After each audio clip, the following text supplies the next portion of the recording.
Well, well, well. It is Sunday night.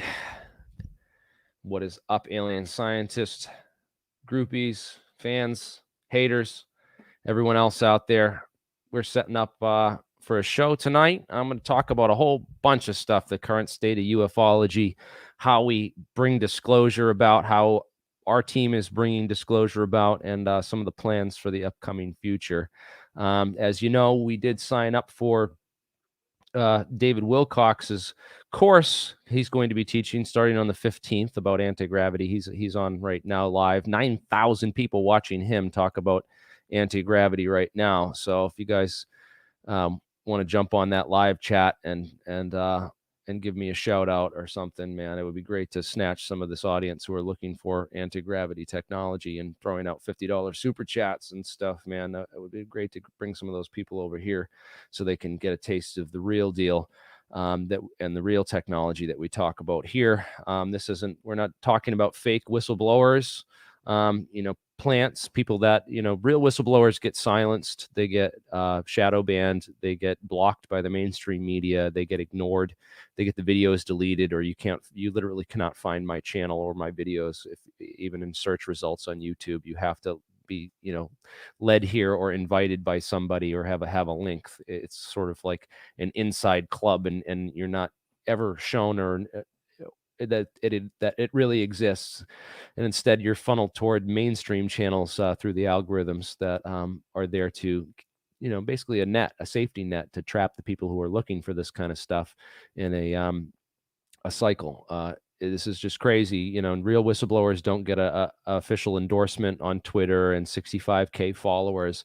There's tons of whistleblowers out there on other platforms. I won't get into any names or mention, the people that are exposing the whistleblowers and stuff. There's different whistleblowers for different things, So what we're trying to create here on Alien Scientists is an environment that is safe for scientific and technical whistleblowers from the scientific establishment and scientists to come forward to leak information about anti-gravity, free energy, or any type of technology to a team of scientists who can then cross-analyze it and tell whether the person is full of crap or not.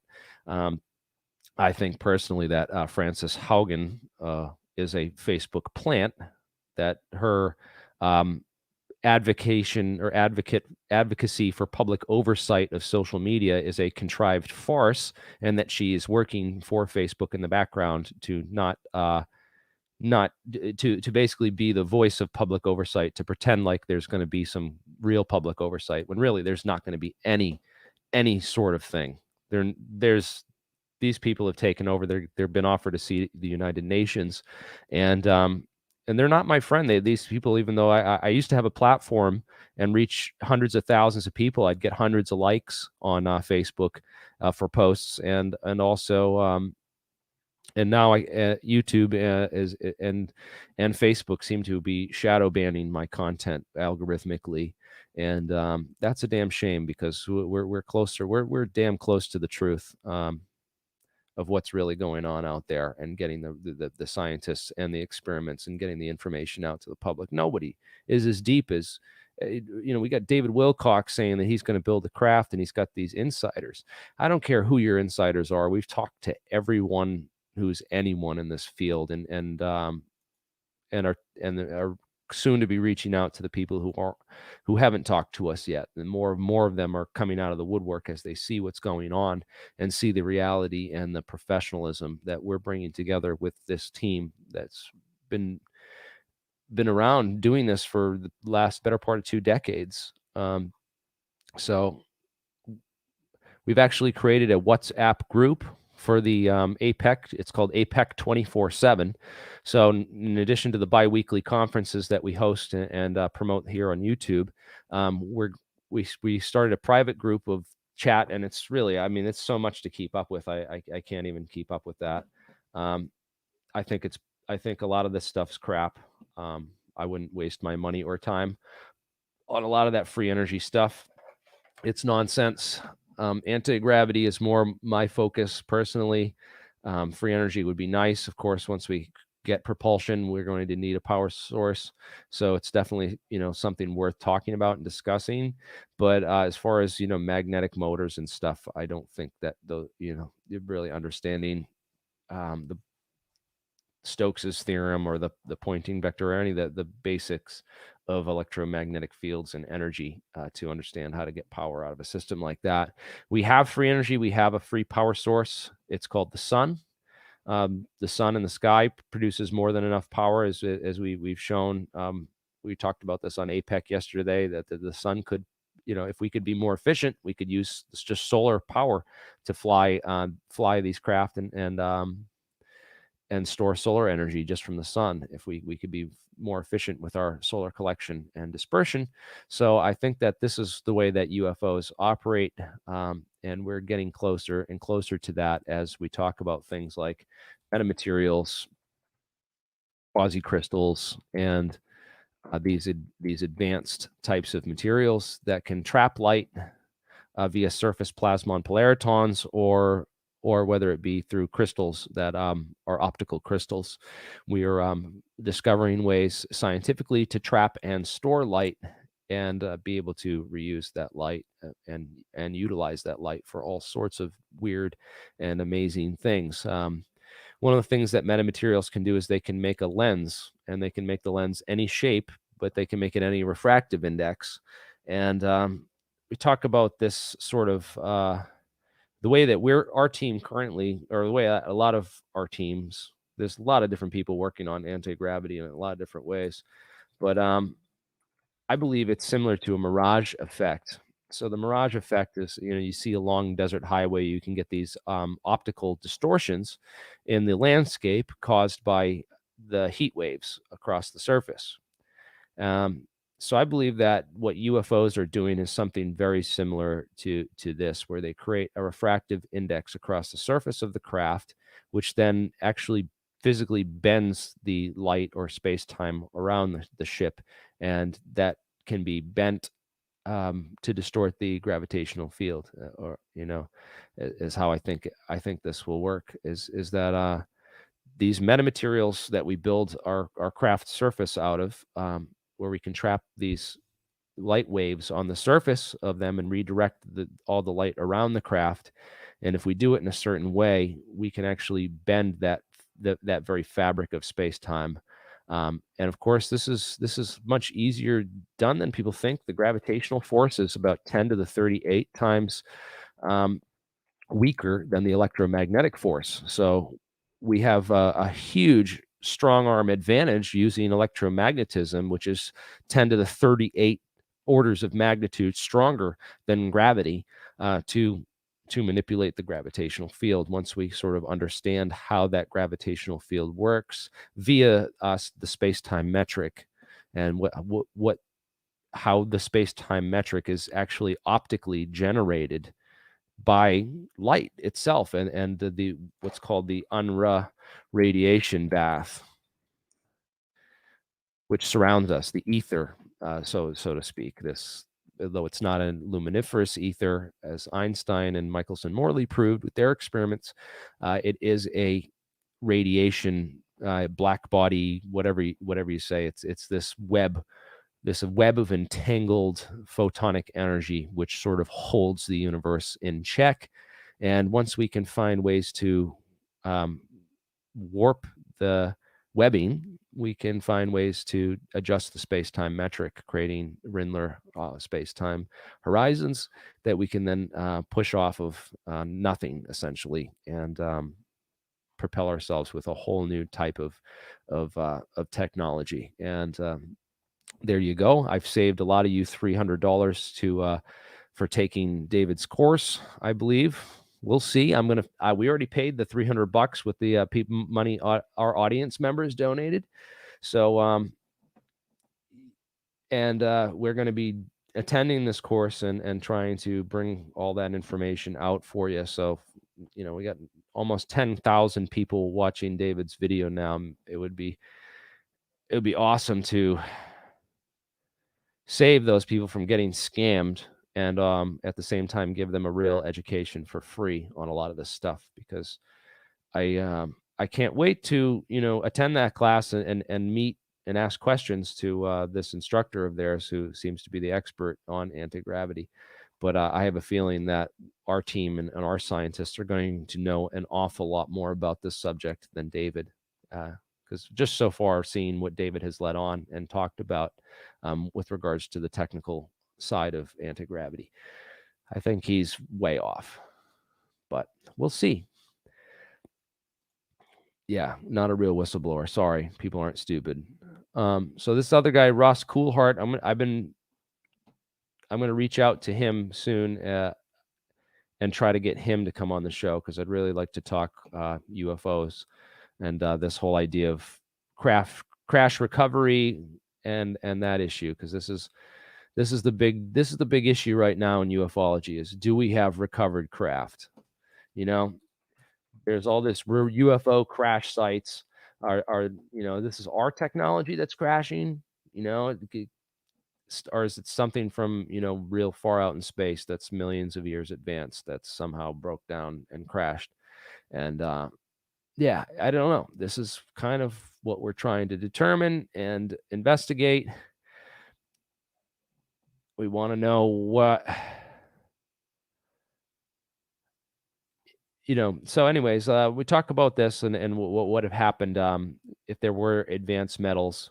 So these witnesses from Roswell, who reported this memory foil, this foil that you could bend and it wouldn't break. And of course, they said that these pictures were mylar from the weather balloon and that the debris was switched out for the press conference when they got to Fort Worth, Texas, at the General Ramey's office there, and that they had switched out the debris with pieces of a weather balloon and hid the real debris. And that the rumor is that the real debris went on to Wright-Patterson Air Force Base and was stored at the Material Command at Wright-Patterson Air Force Base in Dayton, Ohio, and that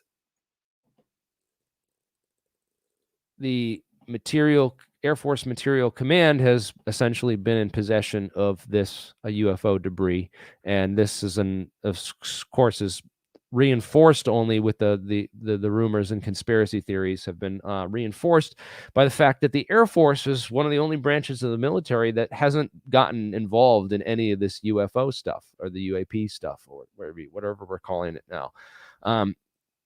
It seems like they're just like, nah, we don't want to touch this. Like, we don't want to get involved. We have nothing to say. We have no documents. We already published that report about Roswell in '93. It was a weather balloon and nothing more. And we kind of just want to be left alone about this. And they haven't been involved, even though the Air Force is like, they should be the ones. They're the ones that have been surrounding this. A lot of these UFO conspiracy theories. They're the ones who did Project Blue Book, and they're the ones who were created just days after Roswell on July 10th, 1947. There's lots of interesting history with the Air Force and UFOs, and it's sort of curious. So we're going to be doing an investigation because there was this whole theory that we've been looking into regarding where this material went, where it ended up, and where the heck it is now, right? So we're going to go and look up, I want to look up Google Maps, Wright-Patterson Air Force Base on Google Maps. Oops, let's look up Wright-Patterson.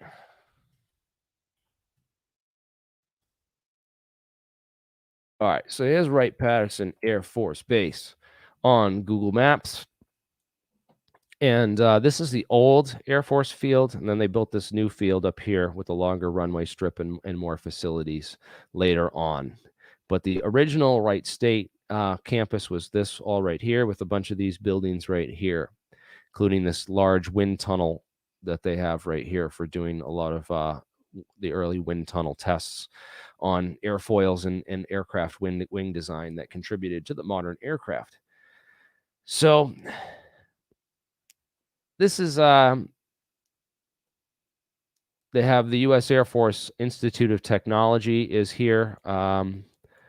I think it's up here. So the material command was right here. I know that these hangars were part of it. This is the hangar down the end where apparently the Roswell debris was brought and stored temporarily when it was first brought to Wright-Patterson. It was believed to have been stored in this hangar down the very end, well guarded at the edge of the base and far away from everything. Then there was also this whole idea that there was a lot of underground construction, right after World War II that took place. And there was a lot of tunnel systems and underground facilities built here in Ohio under the base.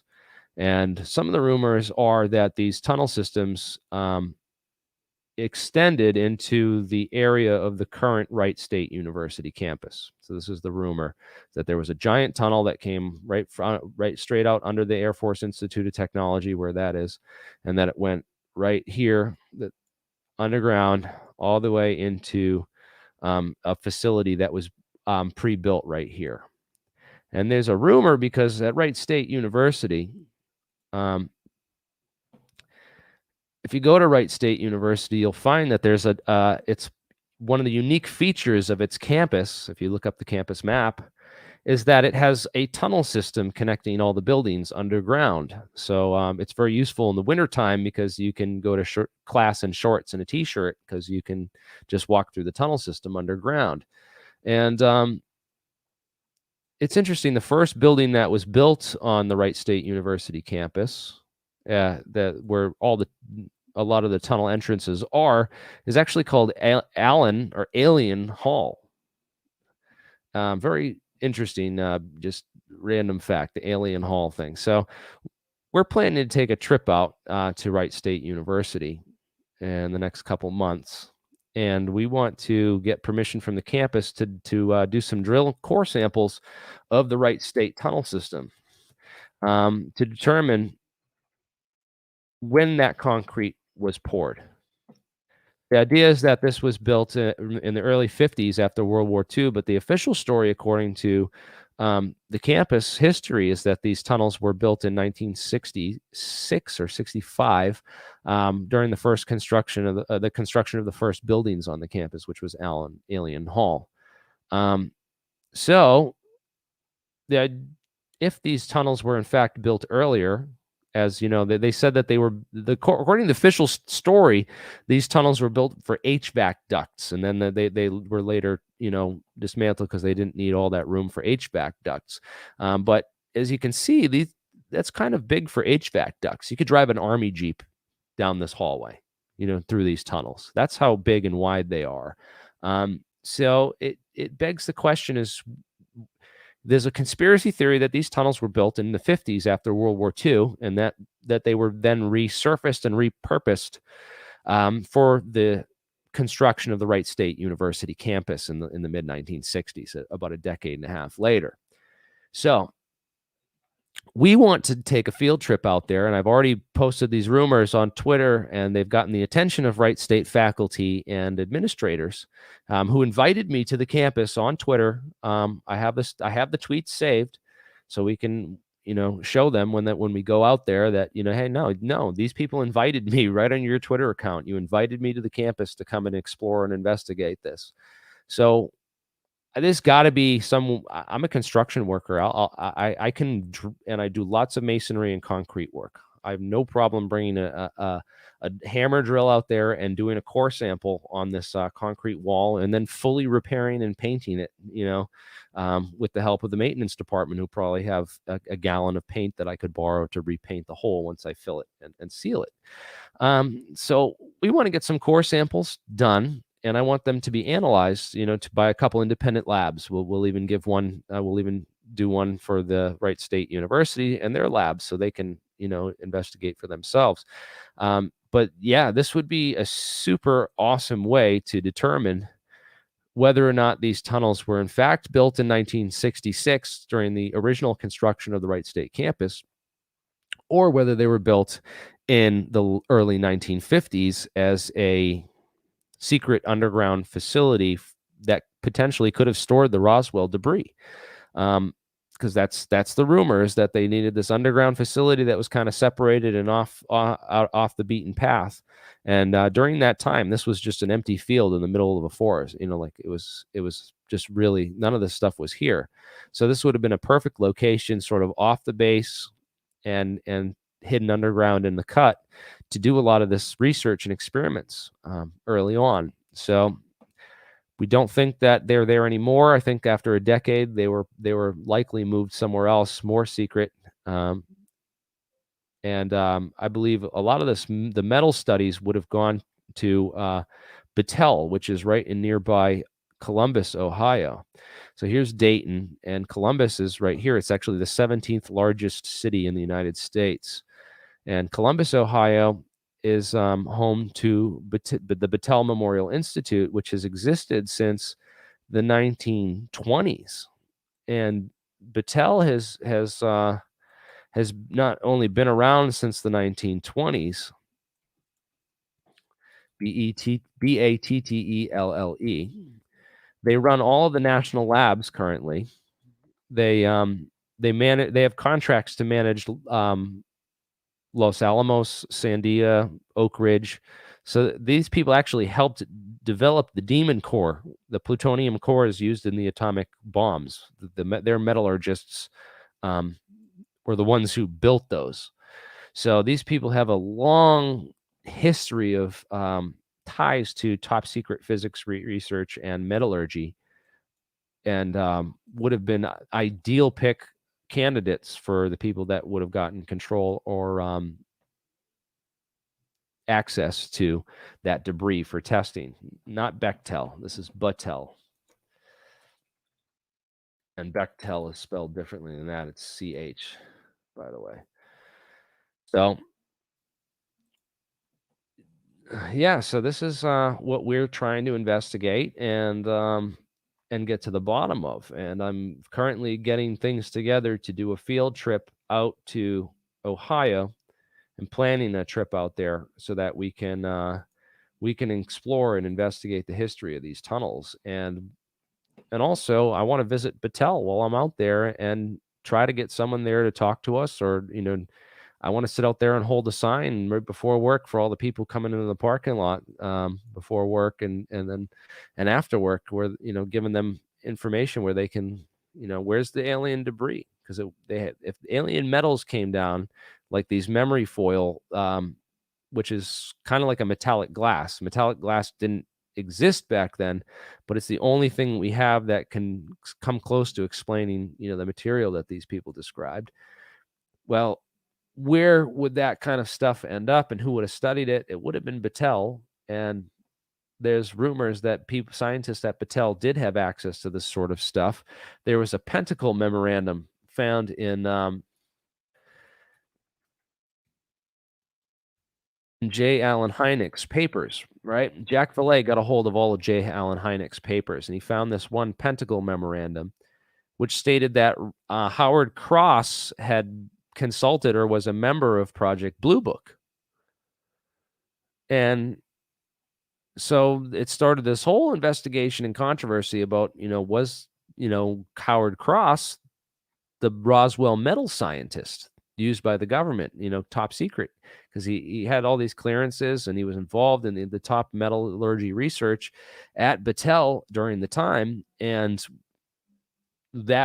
that's who it would have went to. And then why, if it didn't go to him, why was Battelle's CEO Howard Cross identified as the guy who was essentially a secret liaison to Project Blue Book for the Air Force? Did they ask him about these materials? Did they just want to ask him what he thought about? Maybe he was just brought on as a scientific consultant. But I think there's a little more going on here, and so do a lot of other people. So people talk about the Wilson Memo, and it was basically like a handwritten transcript of a alleged conversation between Admiral Wilson and Eric Davis. Of course, we know Eric Davis is Eric W. Davis is one of these scientists who we follow quite closely, because he's written a number of studies for U.S. Space Force, U.S. Air Force, Department of Defense, and Defense Intelligence Agency. You could find his publications online. Look up his warp drive study, right? That's one. Warp drives, teleportation physics study. Yes, this is one of my favorites. Air Force Research Laboratories, Air Force Material Command at Edwards Air Force Base, California, approved and funded this report in August 2004. And Eric Davis is of Warp Drive Metrics and San Rafael Ave, Las Vegas, Nevada, is the dude who wrote it and published this. So, yeah, this has started all kinds of rumors that, this guy's close. He can't say, he's been asked about it a couple times and he says, I can't comment on that. I'm still under oath, not to talk about that. And that just leads to more questions and more speculation that, yes, the government does have recovered UFOs and recovered alien craft. How's everyone doing out there, by the way, tonight? Do you see this? I saw this at the supermarket the other day, and the checkout line, and I was like, oh, it's probably some bullshit thing. It's probably got 1 or 2 pages about this in it. And so I picked it up and actually found that the entire thing front to cover is all UAP stuff. It's like a giant book on like all the mainstream UFO nonsense of our day. So I bought it as a collector's item just to have it and just to check it out, and some of the stuff that's in it. It talks about all this history of scientists and looking at the heavens and trying to figure out gravity, and a little bit. It doesn't have too much on the gravity side, which is what our focus is, man, because we can prove, if that's what this is all about, and that's what this video titles for. Honestly, if we can get the scientists to show us how to make anti-gravity, and we can blow that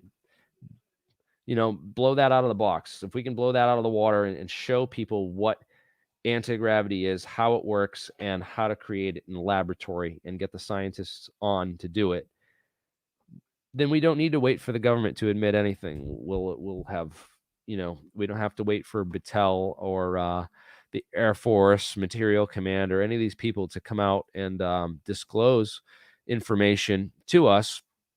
We'll have the real deal. We don't have to rely on these studies. We'll be able to show it in a laboratory in a way that Shill Nye, the science guy, and these other anti-UFO truth so-called scientists in the mainstream media can have anything to say about it. So, yes, Wright State University, the tunnel system. We're going to take a trip out there. If we do find evidence that these tunnel systems were built earlier than 1960s, it's going to shatter a whole reality and spark further investigation. So there'll be all kinds of researchers out there. I'll be on friggin' Ancient Aliens and all this stuff. We'll be out there with ground penetrating radar trying to look for remnants of the original tunnel system and find out if there's anything, a hidden room down there, a secret, where does the tunnels go?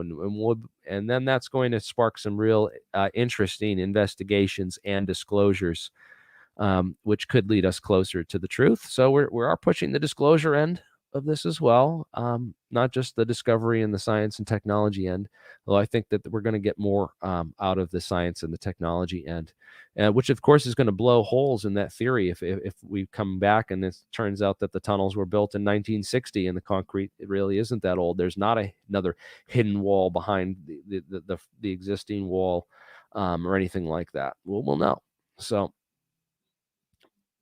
science is a great tool. It's a useful tool for determining the truth if you can get reliable data. And that's one of the biggest problems right now with a lot of the science being done is they just corrupted the data so badly that we can't trust any of the data anymore. And then you get into, or they just put so much nonsense in that you don't have time to study the real stuff. So this is something I wanted to get into on the other podcast I did the other night, but I didn't quite get into it. This is a really interesting approach to quantum mechanics and how quantum objects are generated through mathematical laws, essentially. So this is by Lewis Kaufman. These guys are so close to putting it all together, but they haven't quite put it all together. Very, very similar to these, Phoenix theory graph-like models of what atoms and particles are, and the particles that make up atoms, essentially. But this essentially shows how you can create these maps or these mosaics from these building blocks and these pieces, and then if you set certain rules so that the loops have to be completed and stuff, that these mathematical knots have different sort of matching rules, and they could have sort of the same kind of matching rules that could explain, particle interactions and particle exchanges and stuff like this. So he kind of has this. He hasn't put it together quite yet because he's still working off the two intersection things. I think we have to pay attention to that whole idea of Feynman diagrams being the in three connected vertices rather than 2 and 4 connected vertices, as he seems to be working with here. So once that whole part of the picture is completed, I think that they're going to be much closer to this understanding of the mosaic sort of framework that our universe is built on. This Coxeter groups and diagram algebras to explain the whole universe. Anyways, I'm going to post the StreamYard link and get some people to come on, man. Let's guys, let's join. And don't forget to go over to David Wilcox's channel and tell people to come here. That would be awesome. Yeah, jump in the StreamYard, and we're going to go here until probably another hour. I think I'll go on, or at least another half hour. I got a whole bunch more stuff I want to talk about, but I wanted to get see if the audience wanted to jump on. So there's the link right now if you guys want to jump on the StreamYard. And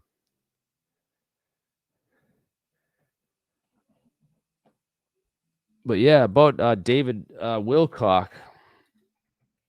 I'm really interested in what he has to say and what he's going to come up with. That show on the 15th, we have The Disclosure. Is it thedisclosure.com? I think this is his website. Yeah, so thedisclosure.com, and this is his course. So we're signed up for it. And it starts on the 15th, 5 days. So when that starts, we're going to, hopefully participate in the Q&As and drill him on some real science and math and stuff, so that we can get, understand what he's talking about with regards to what scientific laws that we miss that make anti-gravity and free energy a reality, because I'd really like to know about those if that's real. So, but yeah, Angela, I see you in the chat, and welcome, Carl. You can type stuff in the private chat if you want to send me links. This is another way that we're encouraging people to disclosure too, is tell your scientist friends or your military friends who worked on this stuff to come on to my StreamYards, post some information in the private chat, or come onto the YouTubes and post it here in the live chat, because we do have people that monitor these live chats, and every once in a while, some really interesting information gets posted in the live chat. So it's awesome when we get some information posted in the live chat, because there's a lot of whistleblowers who, drop little truth bombs in that way.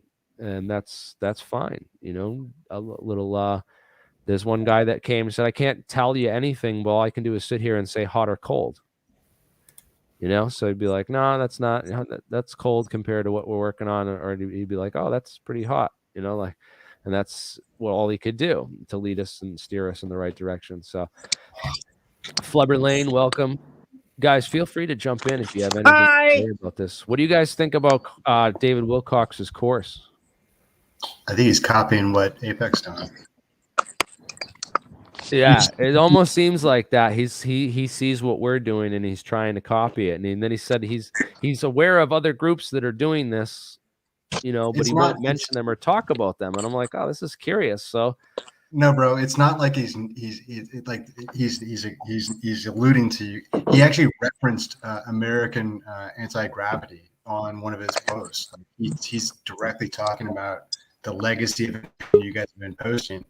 He talked about, I think, I saw he had a link to something or someone that was on your site, and it was no longer a working link, and so it's kind of like. He's like even linking to things that you've taken down or don't even include anymore. So yeah, he's basically like, I would look for every major talking point that is interesting, that correlates to anything he's ever thought of, to be a part of this course. Like he'll go back, like APEC is going to be like, yeah, it's a cheat sheet for his course. If people are going to pay for it, you can go to APEC instead.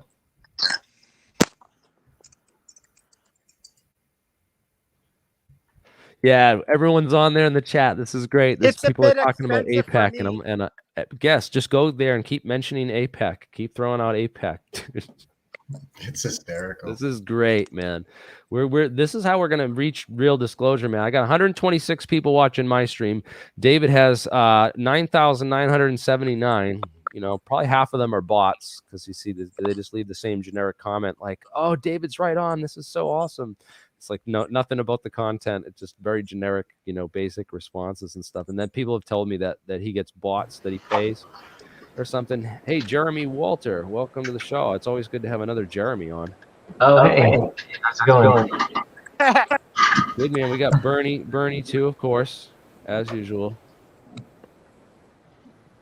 Bernie, just remember to keep he's got his mic muted this time. He knows. It's always like Bernie's fault, man. When it's never my fault. Come on, Bernie. It's not always his fault, but those audio problems, man. Have you bought a new mic yet? Yeah, I have a couple, but I'm not at my studio. I'm over at the girlfriend's. But am I echoing this time? No, you're good. It actually sounds pretty decent, man. Very good. Very good. Heck yeah. So feel free to chime in. Jeremy, what do you think about you know, I've been following your channel here for maybe like the last couple of months. You know, checking into the live streams, and it's exciting. You know, I feel like this is kind of it's kind of like attempting what you guys are doing. You're kind of attempting to what people thought TTSA was going to be, maybe. But you know, it's exciting. It's exciting. I'm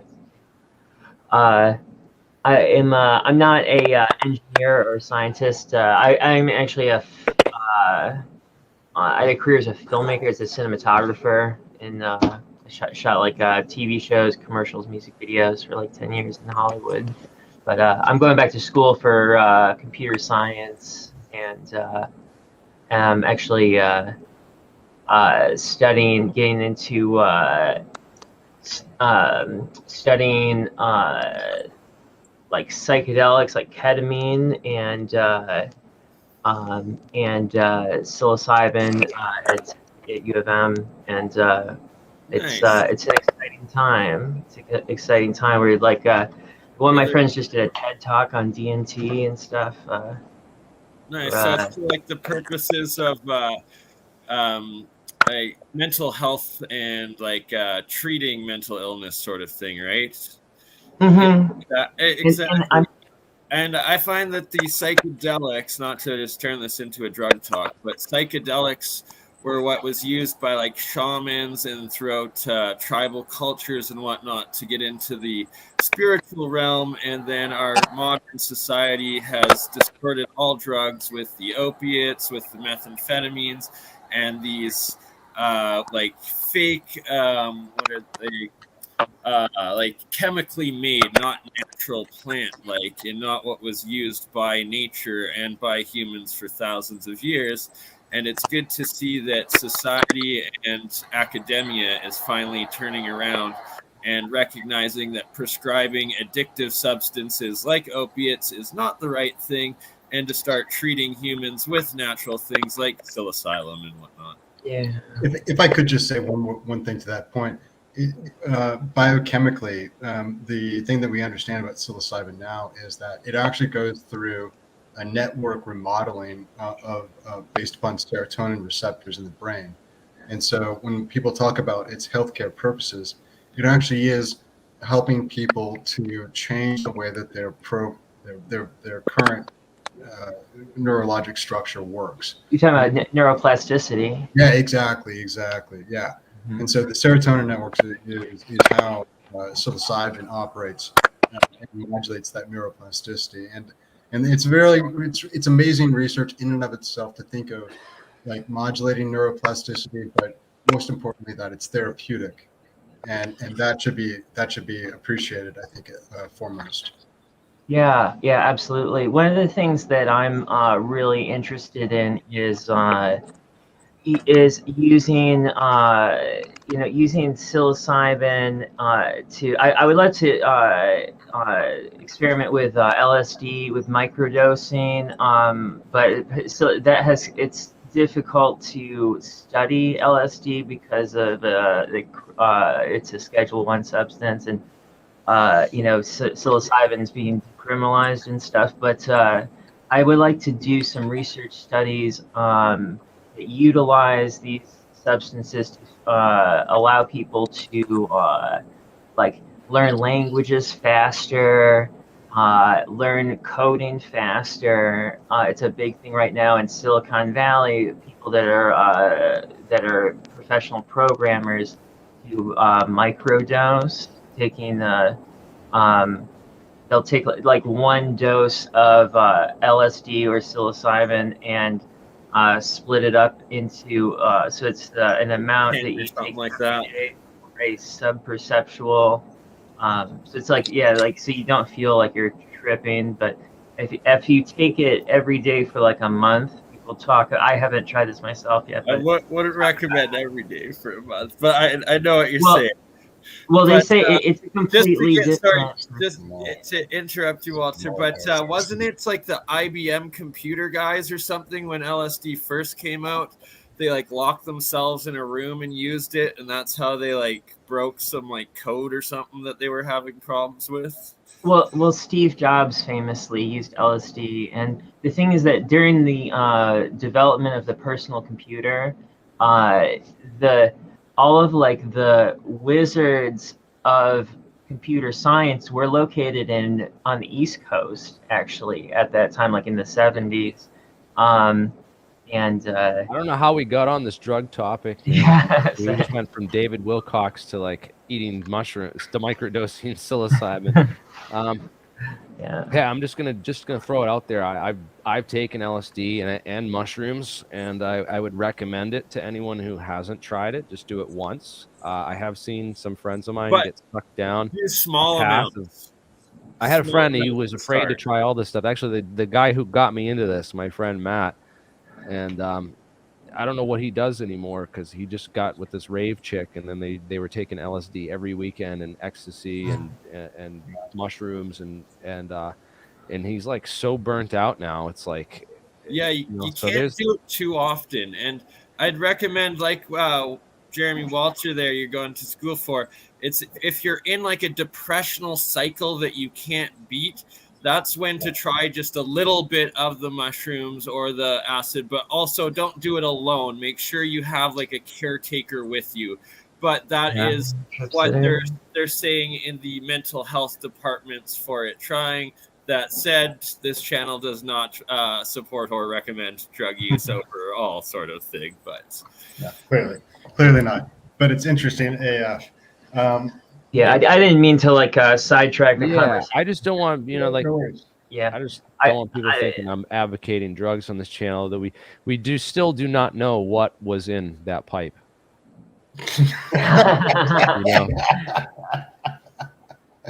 Hey, what do you think about that whole idea of him going to Roswell? Did you guys? Oh yeah, the new thing. Oh yes, let's talk about this now. So Yuri Geller, Yuri Geller, I think he made a tweet. Well, I saw this on Twitter earlier. Here we go. This right here on UriGeller.com. Albert Einstein. No, this isn't it. No, it's the new. There's a new one. He says that Albert Einstein was hired to go out to the Roswell crash. Yeah. Right. Yeah. His assistant gives a quote unquote deathbed confession about the whole experience, and that he was extremely interested in the propulsion of the craft. There were aliens, the story goes, and his general commentary was that he was enthusiastic for the possibility of both aliens and humans to collaborate. It was very positive Einstein spin from what I took from the article. But yeah, go ahead. I'm sorry. Well, he also says that he has 2 of the pipes that belonged to Albert Einstein that were given to him by David Bohm. So I suppose that we could test them for traces of cannabis. But you know, there was. Could you imagine the controversy? Yeah, just recently, within the last year, there was like an archaeological finding of they found this like along with this super duper old skeleton that was like something like tens of thousands of years old. They found this like a little bag, like a purse kind of thing with it, and it had a pipe with traces of dimethyltryptamine in it, DMT. And it looked he was smoking ayahuasca. Yeah, is that the bag and all of the? Is that the? Mix the a little bag in with my tobacco. yeah, it was like they showed pictures of it, and it looked just like somebody's pack that they would take to like a music festival or something. Is that the handbag and all of the statues and all of the cultures that you see? Hey, yeah, with the pine cone in the bag. What's that baggie filled with? Good point, Carl. That's hilarious. They're handing their statues. What were the Sumerians doing down there? But they gotta get the butt flappers a little bit smarter, you know. They gotta give them some 30% brain expansion, you know. that was Terrence McKenna's whole stoned ape theory. Yeah, that's true. Just now that you mentioned music a couple festivals. comments I have to make on this, right? Albert Einstein was denied a security clearance in 1944, I believe. Really? But his assistant had to get a security clearance just to work with him and be his assistant as well. That's crazy. Does that have to do with his like country of origin or something? I actually don't. Yeah, well, first off, he was German, and then he was Austrian, right? The patent office. So he was a foreigner, not born in this country during a time of war, and also he was a pacifist. So a lot of the people in the Pentagon really didn't like Albert Einstein, you know? Yeah. Because he was like all anti-war and all that crap that makes them tons of money, you know? So there's all that, right? So also the fact that he was at Princeton University in Princeton, New Jersey. I mean, now I know they have airplanes, and there were, you know, guys like David Craigie or these other guys that said that they were, you know, redirected and flown out, you know, to New Mexico to the Roswell site. But, you know, Alien Girl thinks that Einstein and Roswell makes total sense. You know, I'd heard that the guy that I thought would have been was John von Neumann, and you know, there was all this other talk too that people are saying, oh, Feynman and all these other guys and Wheeler, they were all brought out there, you know. And Wheeler, I said, you know, I could see Wheeler, John Archibald Wheeler, right, being one of the guys brought out there, right. But the thing is with Wheeler is that he never left Princeton.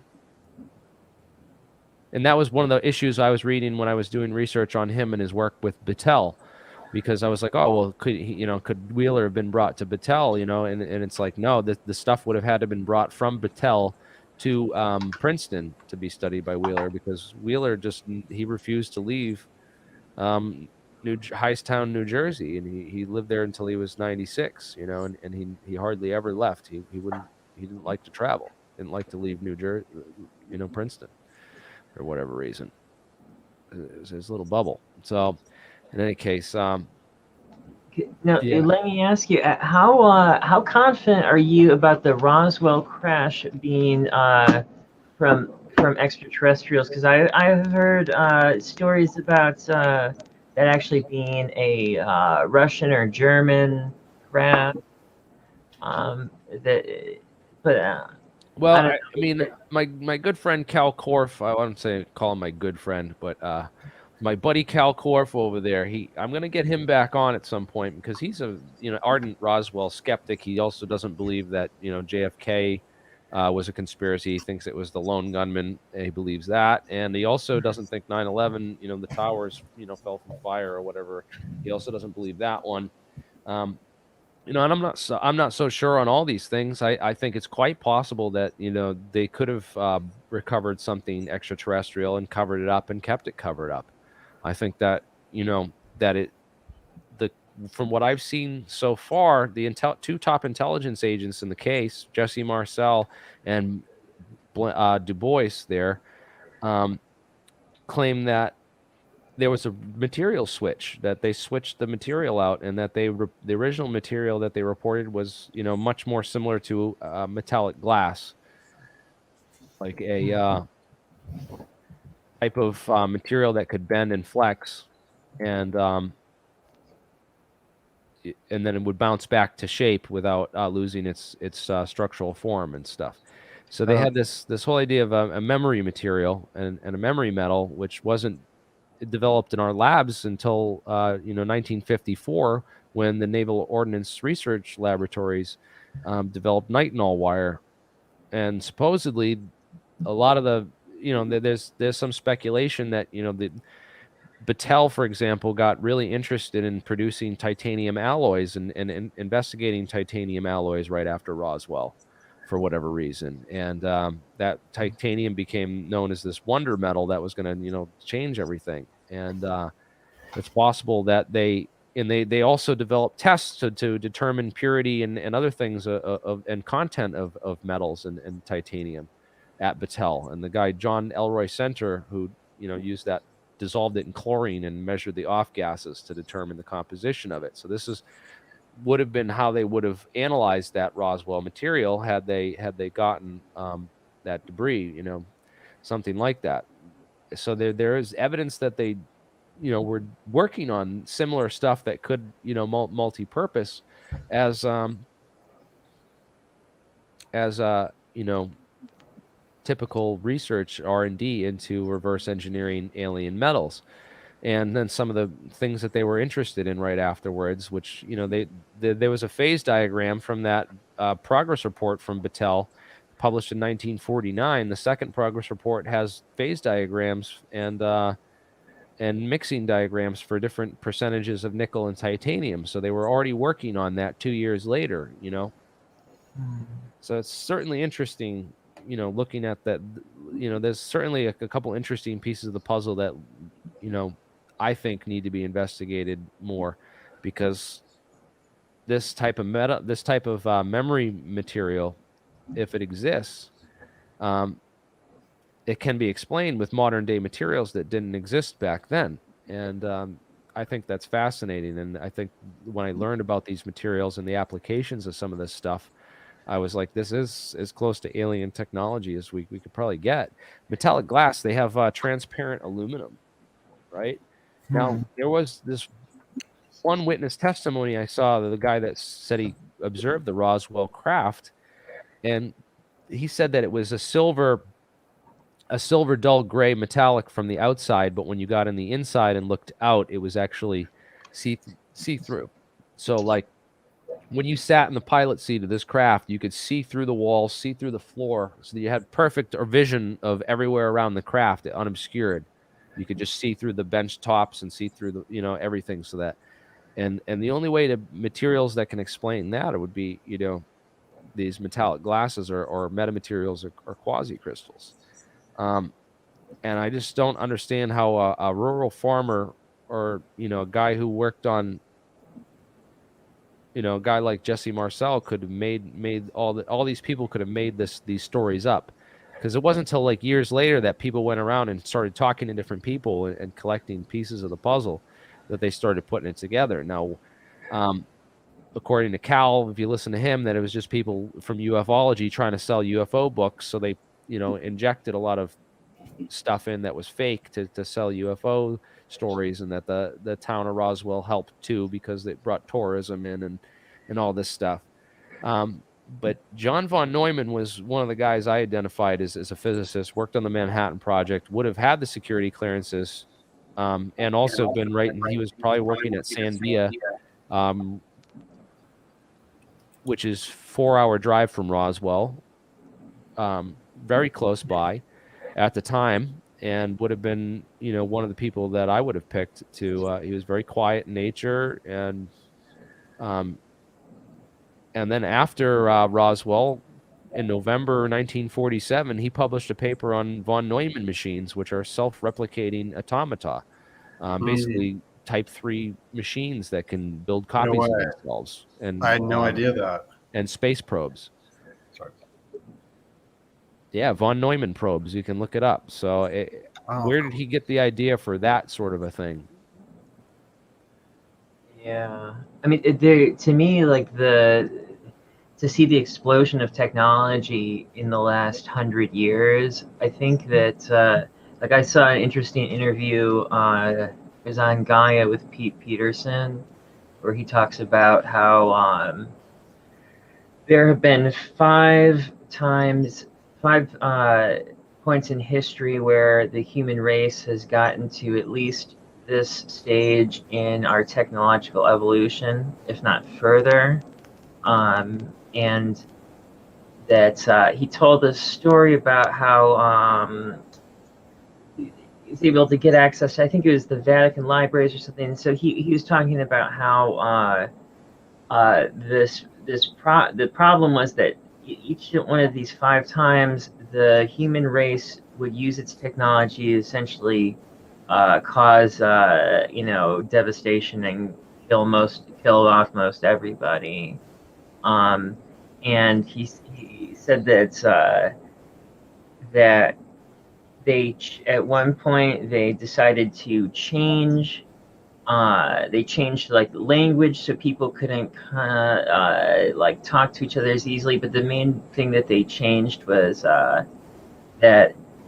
the mathematical number system was changed to a base 10, whereas before it was base 3. And he said that humans used to have on each hand have 6 digits. So you could see that it would be easier to have a base 3 number system if you had 12 fingers. That sounds far out, but I just saw within the last year somebody on Reddit post a photo of their own hands, and they had 6 fingers on each hand. It was like they were born with that. And the thing that makes me that makes me even think there's anything to that story is that Tesla, he said that the 3, 6, and 9 number sequence, that there's that holds like a key to the understanding of the universe. So because Pete Peterson is basically saying that if you look at the from like a mathematician's point of view, that if you work on base 3, it allows you to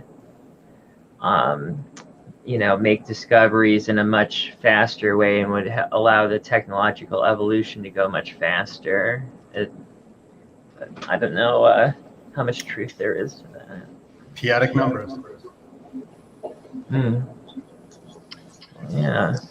Pi's 3.14.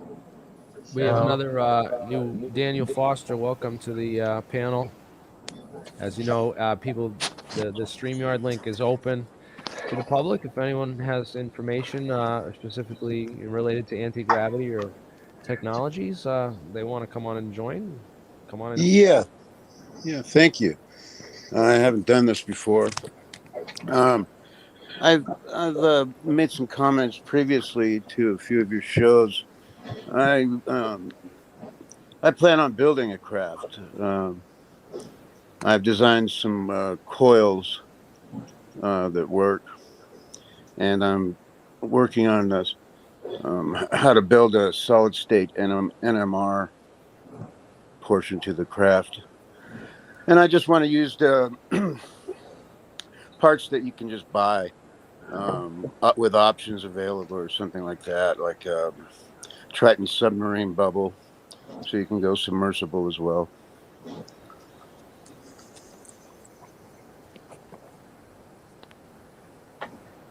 Thanks for introducing me. No problem, man. Got some cool guitars, it looks like, behind you. Oh, yeah. I got an old 1913 Gibson O Series guitar there. I got a lot of equipment. I don't know if you can see all the saxophones and all the gear there, but yeah. Dude, they don't make them like they used to. No. There we go. Is your theory associated with sound? Oh, yeah, I'm really into it. I died in a car crash just briefly about 20 years ago. I went through 10 years of surgeries. And I'm just getting back on my feet. And so I'm putting together a studio. And I want to... Where's your studio, bro? Manufacture, anti-gravity vehicles. Where's the studio? I'm in Palmdale, Yeah. California. Daniel, you are absolutely awesome. He's like right outside Plant 42 right now. Oh, yeah. I've lived here for almost most of my life, I want to see that Gibson. I saw Hannibal Craft when I was in the Army. You got to show off that Gibson to us. 1913, you said? Yeah, I'd get it off the wall for you if you like. Oh, yes. There's not much. Let me see if I can adjust the light here. I don't have much light. I'm kind of a loner, This is a pre-fed Gibson, yes. Yeah, I've been doing some work on it. Holy. I don't know if you could see it well. Get some light up this way. Yeah. Look at that. I've been doing some. Okay. And look at the curl at the top. That wooden swirl at the top of the guitar there. Yo, this is like key to how sound resonates. It's an old Gibson. Oh yeah, it's got the perfect phi spiral, right? Yeah, it's got the whole spiral. Ancient architecture that also has those same curls on them at tops of the columns and whatnot. Yeah, it's like a golden ratio. It is, and that is a key part of how sound waves interact and move, and how the ancients used it more. And like you guys are saying, they don't make them like they used to. See how that quality one that everyone recognizes as legit. And what's on it? That same geometry. Dude, I could just keep the camera on that baby. I could look at this thing all day, man. Can you see it all? Yeah. It's it's like a guitar from The Hobbit. Dude. Yeah. It's a bit, it's nice to hug. It's like hugging a thick woman. That's like Django Reinhardt style right there, man. Old school. Yeah, I got the curl on this mandolin too. I don't know if you can see that. Wow. Yeah. And just instruments and all. I would love to see some acoustic sonic analysis done on that spiral thing in there, man. Why did they take those off guitars? Is because they're so hard to make, or? I think so. And I need to replace the neck on it. I was thinking about putting a multi-scale neck on it, but I've used that for most of my life playing. I tune it to low B, so it's a baritone. Nice.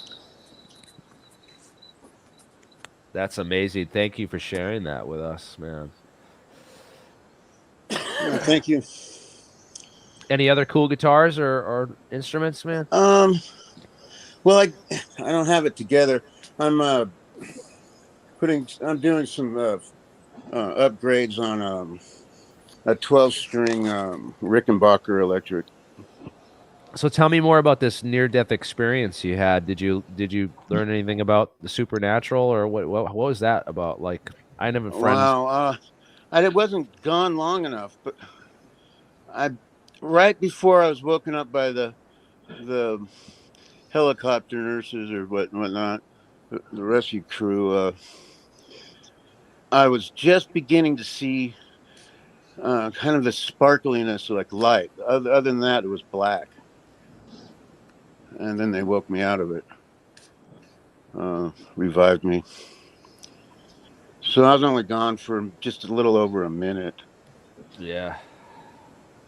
But I sure felt very loved, and I've never felt so comforted in my entire life. That's fresh. Yeah, that thing's a beauty, for sure. Here, anyone who wants to join, show off their guitars or anything, here's the live stream chat. Come on. I have to bring up that the spiral again on that guitar, and how you're saying, why did they stop it? It's because they're hard to make. Yet in all the ancient architecture, we're told that contain thousands of them, yet they're so hard to make. And we're told that these things were made with, ropes and horses. And why were they putting such effort into this hard to make geometry in it? And does it have something more to do with the 432 to 440 resonance? And on my channel, I'm creating the Science of Sound podcast every 2 weeks. And I just accepted a job as a media manager with a major music label in Western Canada here. So I have a beatboxer that's going to be co-hosting it with me, Ominous. And we're going to have different DJs and producers and major sound engineers on as guests. And I'm going to I'm thinking of doing it right after APEC each week so that we can maybe get some of the streamers of the sound engineers on APEC into it to actually intermingle with all of the musicians and sound engineers on the other side of things. All right. That's fantastic. Yeah. Hell yeah. I wish we all lived together. I know that you're into monatomic gold and all that. I make that myself. As do I, Daniel. As do I. A lot of ionic rock.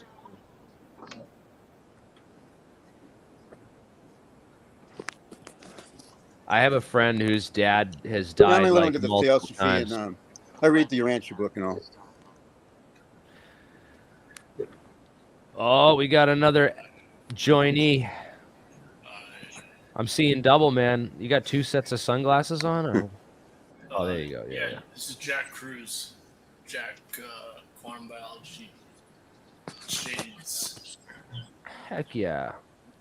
And I just wanted to share my own music training and the connection to the paranormal. Paranormal? Yeah, you just asked about if he had any paranormal with his near-death experience. And I'll ask my friend here, did that get you into music more afterwards, the love you felt? After your near-death experience, did it change your music? Did it change your music experience? Well, I can't hear anything right now. Hey, I don't know. He can't hear you, but guys, I can't hear you. I'm very sorry. For those of you just tuning in, we are here. It is October 10th. We talked a little bit about David Wilcock's course. I think. Oh, David's still going. I think. Yeah. No, is he? Got 9,000 people watching. So yeah, he's probably racked up $2,000 in super chat donations since we've been live. I've seen. I can't believe it. I don't believe him. Unreal. It's not funny though. It's just not funny. Like it's okay to joke if people are being ridiculous, but like it's not funny because people are being taken advantage of, and he's not being genuine to any aspect of the community. So it's hard to I want to laugh, but man, it makes me a little upset. Yeah, well, we signed up, as you know. People fronted our viewers gave us the money to go to waste ourselves. So we're signed up for this course now, and we're going to be. I'm going to be recording the whole thing, honestly, and I can't share the whole thing, but I'm going to definitely give my thoughts on all of it, and I'm going to have it recorded for, in case, because he's known to this. These guys get litigate. These guys like to sue people, right? Yeah, Corey Good. Him and Corey Good, they like to sue everyone that calls them out. So I keep all Corey this. Good's being sued right now because he hired some people to do his seminar and take care of all kinds of website and work and stuff, and he just took all this money and didn't even provide a product to like hundreds and hundreds of people that signed up for it. And really?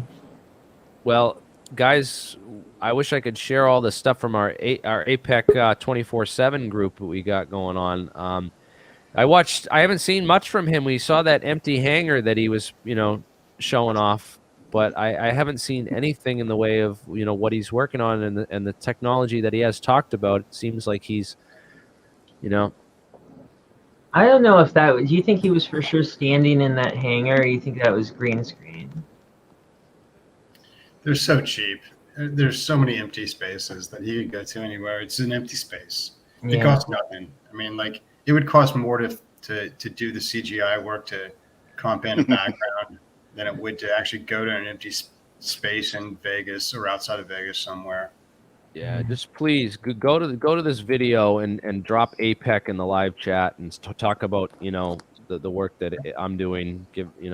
Doing at me and say something. I don't know. Just help us out and scoop up some of these people so that we can try to.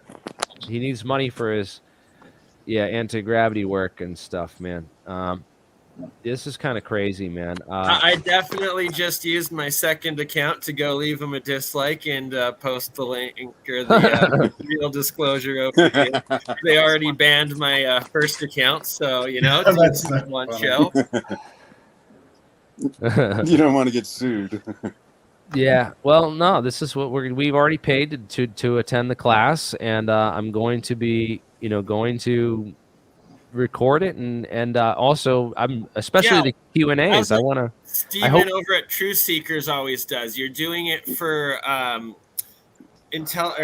what's it called? The educational purposes. That's why you're sharing clips of it. It's not fraud or copyright. It's for. I'm not trying to education. Yes, purely for education and purely for informational purposes only, so that we can. Because I'm going to hopefully take part in the Q&A and get to, say, hey, we're going to have whatever you can learn. Yeah. Maybe we can learn something from David. Yeah. I don't know. Right. Exactly, right? Or one of the people that join into his discussions, right? People that are trying to disclose what they know. And if they're using... the thing is, he's like a lightning rod. Accounts like his, then we'll bring them over here by being real and giving them the actual platform. Well, the thing is, he's got 10,000 people watching this. He's got all these followers and stuff, and he's got literally no discernment of scientific understanding of science at all. He has no filter when it comes to this stuff at all, from what I've seen. So what I'm hoping is that he's acts as this lightning rod because he's so popular. He could get real people that contact him and say, I got real information. He wouldn't even know how to tell the difference between those people and the fakers and the frauds. He would have no clue. So what I want to try to do is at least let the people that he attracts, because he's broadcasting on this frequency, you know what I mean? So he's got to be picking up the people who are on this, And yes, Ian Burwell, thank you. I can see your comment here on his channel, man. Speaking of frequency. So so the frequency that he's broadcasting on that frequency, man. So like these people, I guarantee you, there's whistleblowers. In fact, I've heard that this theory that he's actually a whistleblower trap. That when they were getting all that attention through Gaia with what they were doing with cosmic disclosure, that they were a whistleblower trap. That they basically people would see them and be like, these guys are idiots. Let me help, educate them. And I'm like, because think about how people who really worked on the real stuff, when they see this, because you think we're mad. You get upset when you see like this guy grifting and selling, crap to people. Imagine how like the real people who worked on this stuff get when they see this. Oh yeah. So I think Project Camelot is also a whistleblower trap. Right. Big time. Exactly. I've thought about this for a while. Oh, I see another joinee. We got Amy. What's up? Welcome to the. What's up, Welcome. guys? How's it going? Hi, Good. Amy. Thank you for coming on. Sorry. Thanks. Thank This you was for like letting me jump on. we needed a girl in here. This is a total sausage fest. I know, you guys. This is why I exist. Thanks. Yes, this is crazy. We had this David Wilcock. Okay, he just stopped. He just ended the stream, right? It's about the science and tech. What was that? He said, "I want to." Oh God, the warp drive is Ascension, but this seems boring, dude. Okay. Oh my god. Oh my God, I want to leave a comment. Like I keep every time I get the refresh here. Dude. Somehow our lack of knowledge of anti-gravity is somehow, and we need to go to source to gain ascension. It's insulting. So I'm just saying, APEC is free and has a ton of information on anti-gravity science and tech. There we go. I remind people that APEC is free and that we're not charging for it, and like $333 for a course taught by people we won't give you the name for. I'd like to ask him, hey, isn't Ascension what that Jim Jones thing was all about?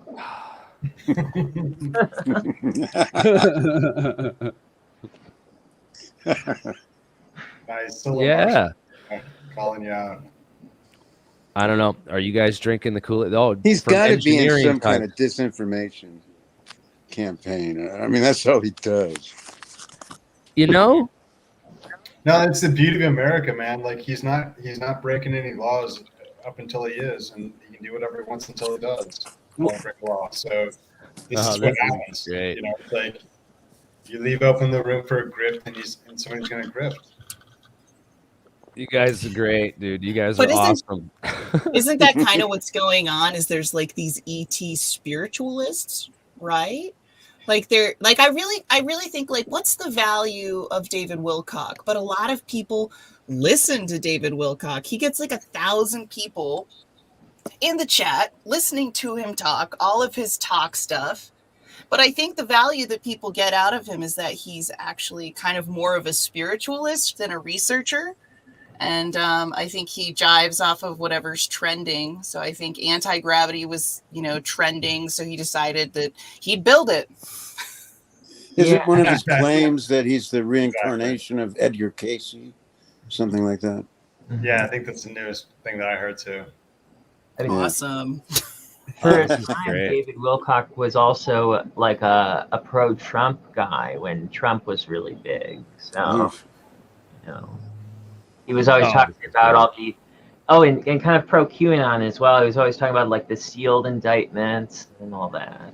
Yep, he was. A lot of that stuff he just swept under the rug when it didn't happen. He was actually saying that there was going to be power outages and all this stuff. I was making fun of him on Twitter and about this, and Joe Murgia saved my tweets and tried to claim that I was making these claims too. I'm like, dude, no, I was making fun of David Wilcock, dude. Like, no, this speaks exactly why. Should I have posted the StreamYard link in the David Wilcock live chat? Because I just did. Yeah, that's fine, man. They're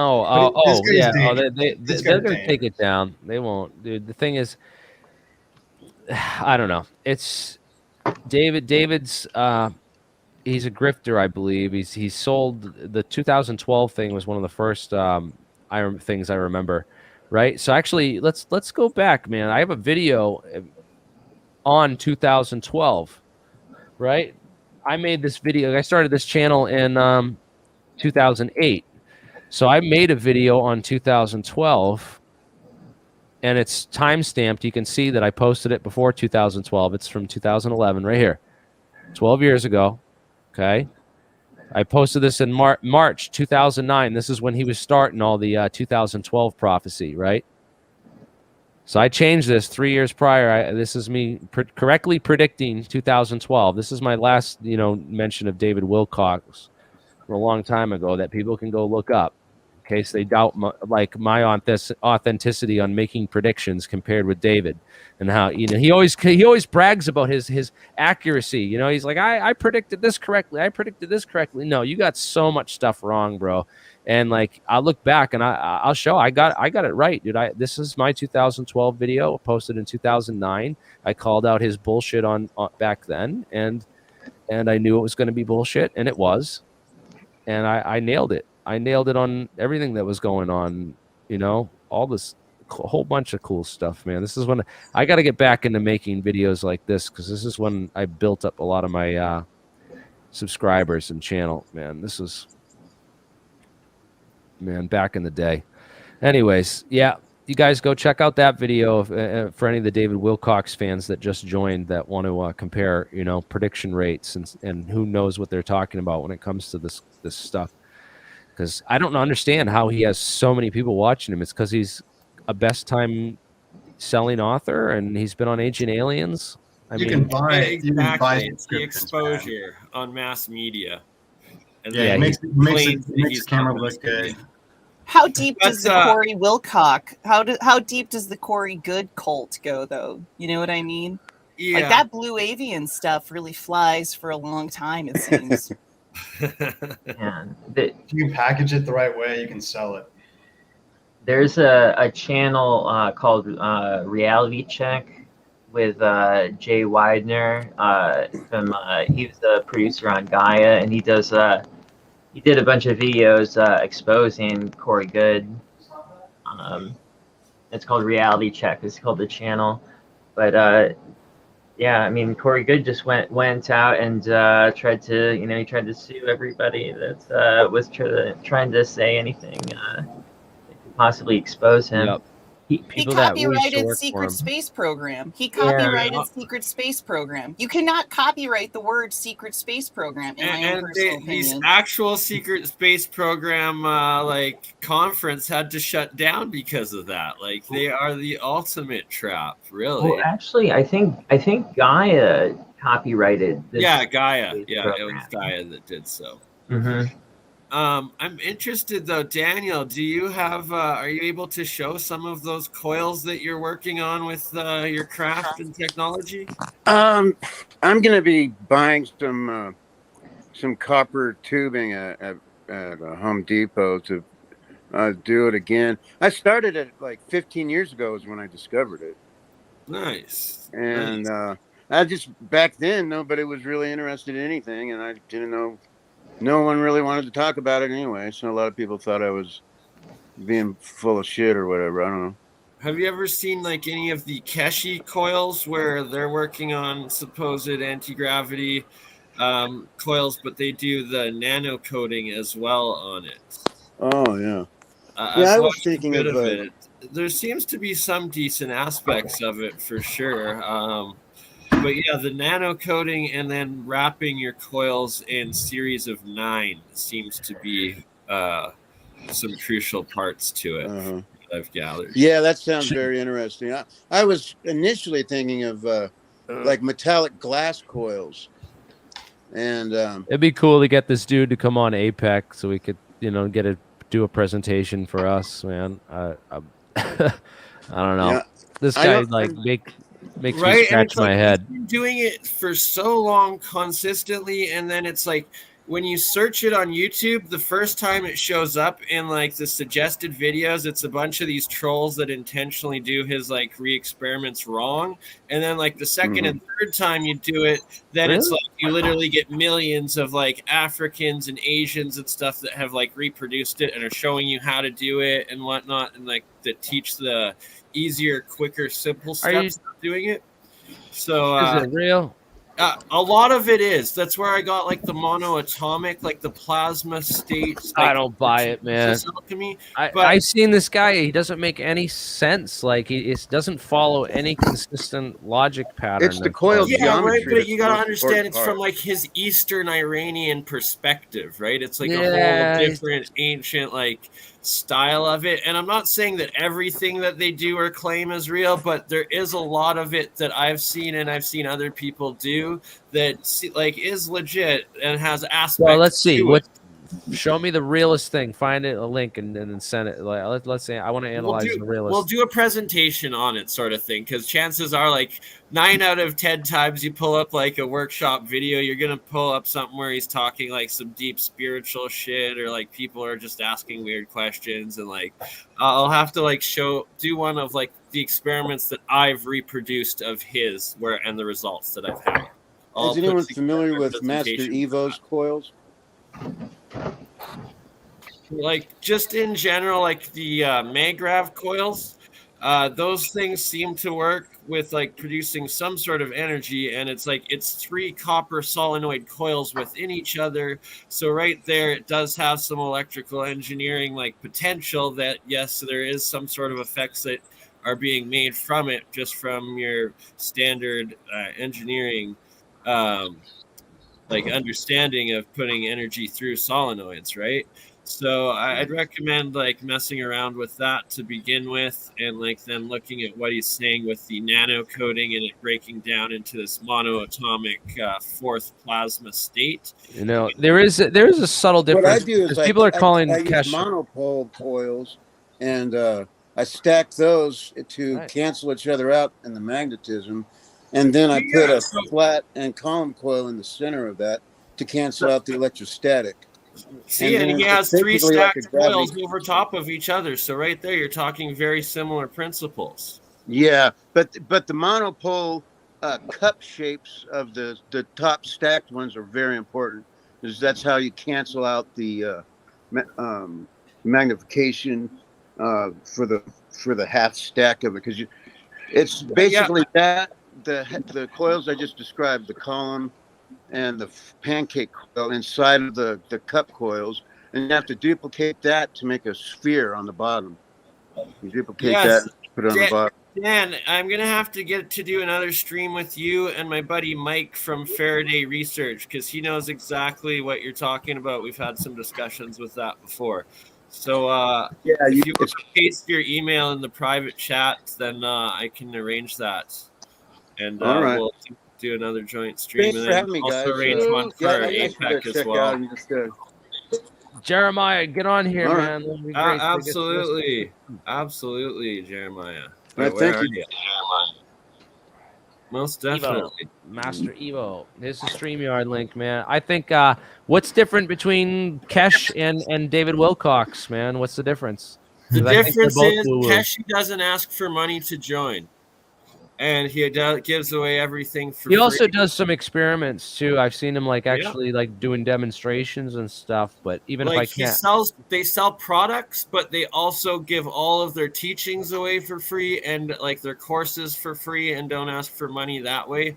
Thus, I'd say that's the difference, and that there's also millions of people producing videos reteaching his stuff for free as well. So that's another difference too, is that his followers actually are producing free content on actual working devices that they've made themselves and replicated. And like full disclosure, I've like over the 10 years I've watched him, I've seen like videos of people posting their own like classified experiments of what he's like their space stuff, and it looks like giant blue freaking plasma orbs, like crazy ass stuff. And it's like, yeah, you're not supposed to see it unless like you're in this thing, but I've never actually signed up, because then like your research goes into their foundation and whatnot. But it seems legit from what I've seen, as well as what I've also seen through Nassim Haramein and the Resonance Foundation. I've been a full delegate and done their 2-year course for like a few years now. And he's got some pretty classified up in the U.S. department stuff. Like just look into both of them and you will find like some crazy stuff. But you got to look on the deep web, and you have to look through like a VPN to like find the real information. Yeah, well, I know that he was involved with Elizabeth Rauscher, who was part of that group with Hal Puthoff from back in the day and stuff. So they're like, she's basically their top PhD physicist for Nassim Harriman's Resonance Project. Right? Yeah. It would be great to get her to come on APEC sometime. We should reach out. 100%. We should reach out They're to. a great community of people. Also, Jamie Jans, Adam Apollo, and whatnot, as well as Nassim Harriman. They're a pretty good group of individuals. Very smart people. We'll definitely have to reach out to them. Another case. So one last thing about Keshi. How I first started getting into Keshi was back in the day when there was that CIA like V2 looking bomber or B2 bomber looking like drone that the Iranians perfectly landed and caught. It right at the time that happened, there was like a bunch of like actual Iranian accounts that like all posted like, "Yay, Keshi did this, Keshi plasma technology." And like it was like actual Iranians celebrating that Keshi was responsible for that event.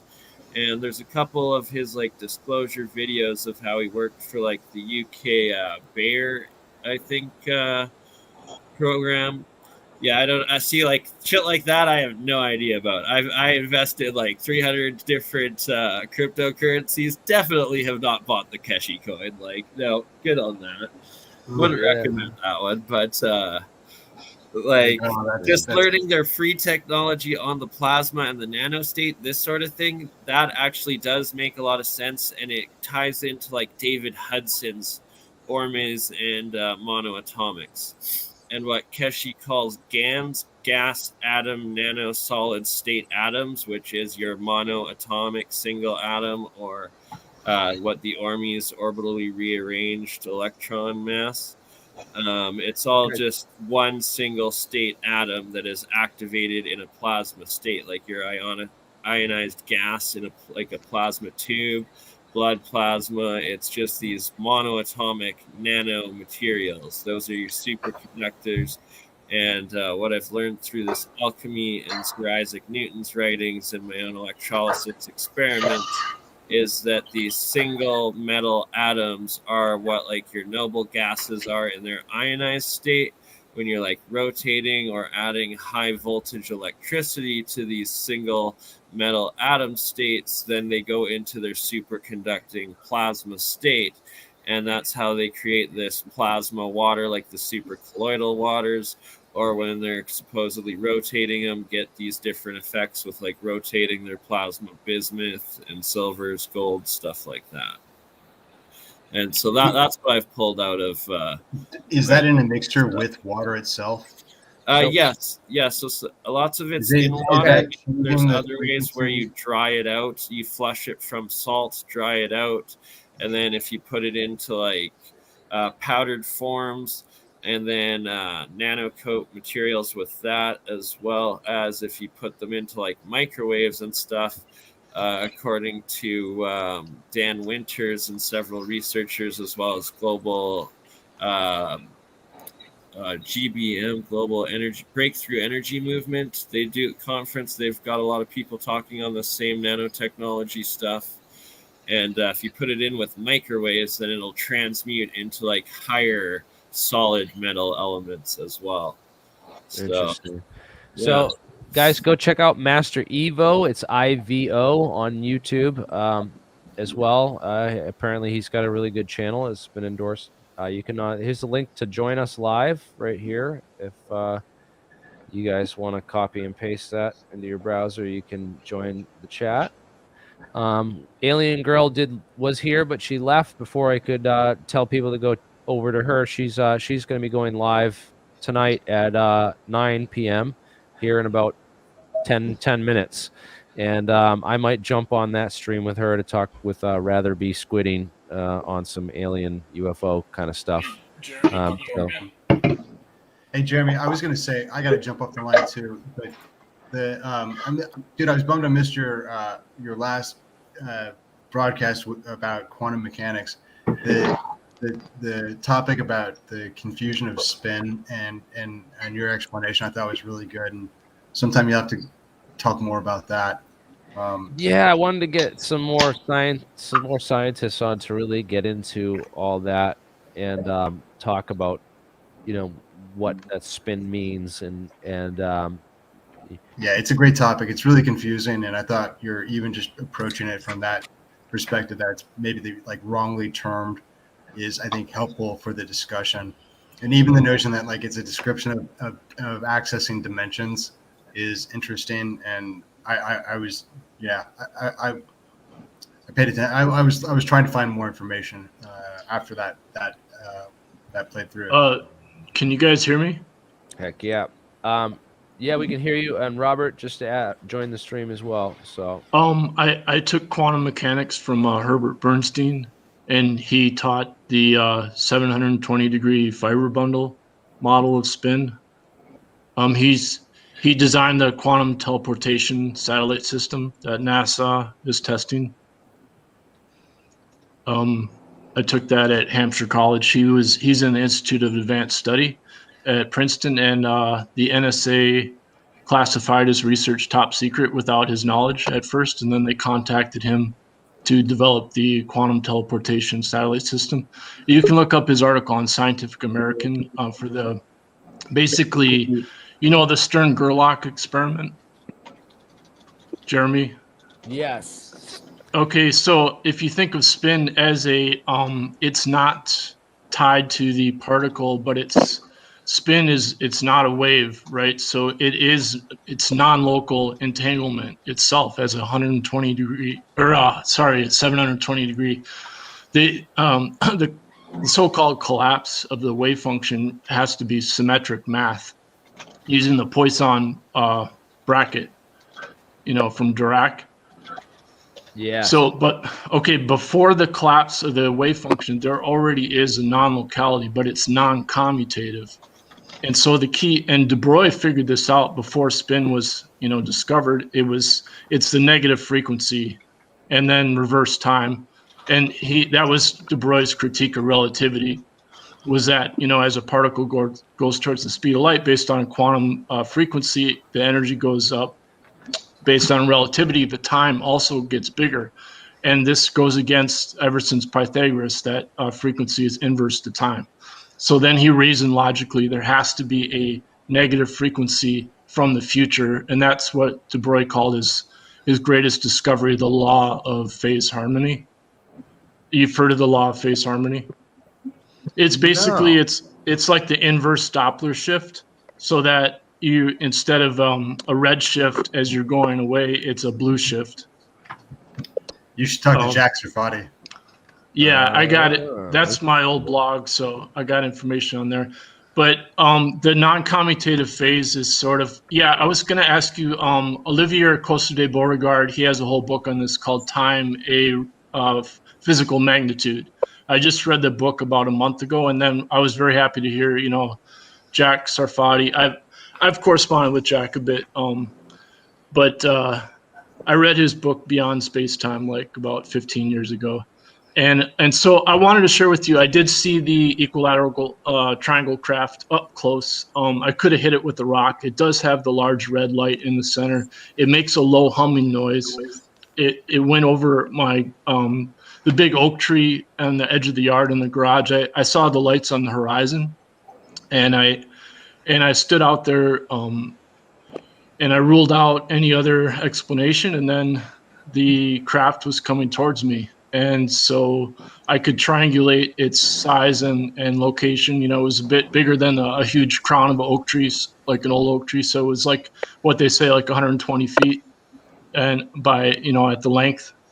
And it went low and slow, and it looked metallic, and it had a big red light in the center. So I immediately thought this is some kind of top secret military craft. That was summer 1997.